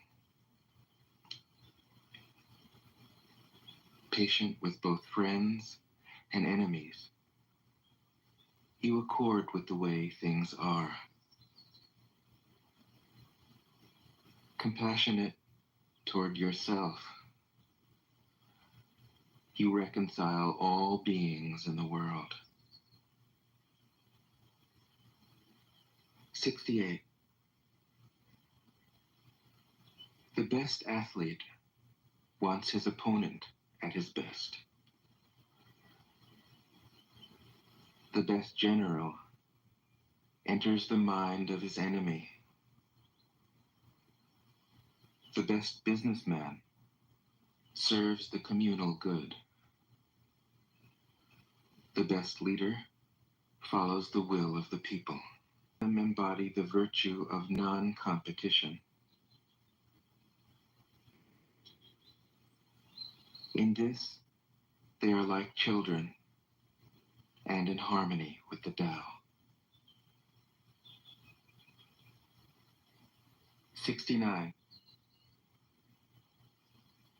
The generals have a saying: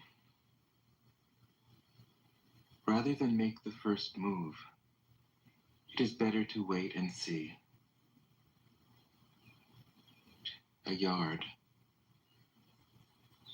This is called going forward without advancing, pushing back without you estimating your enemy. Underestimating your enemy means thinking that he is evil.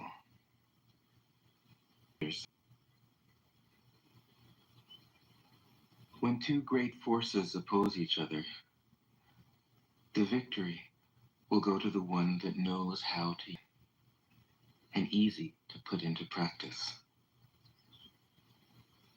Yet your intellect will never grasp them, and if you try to practice them,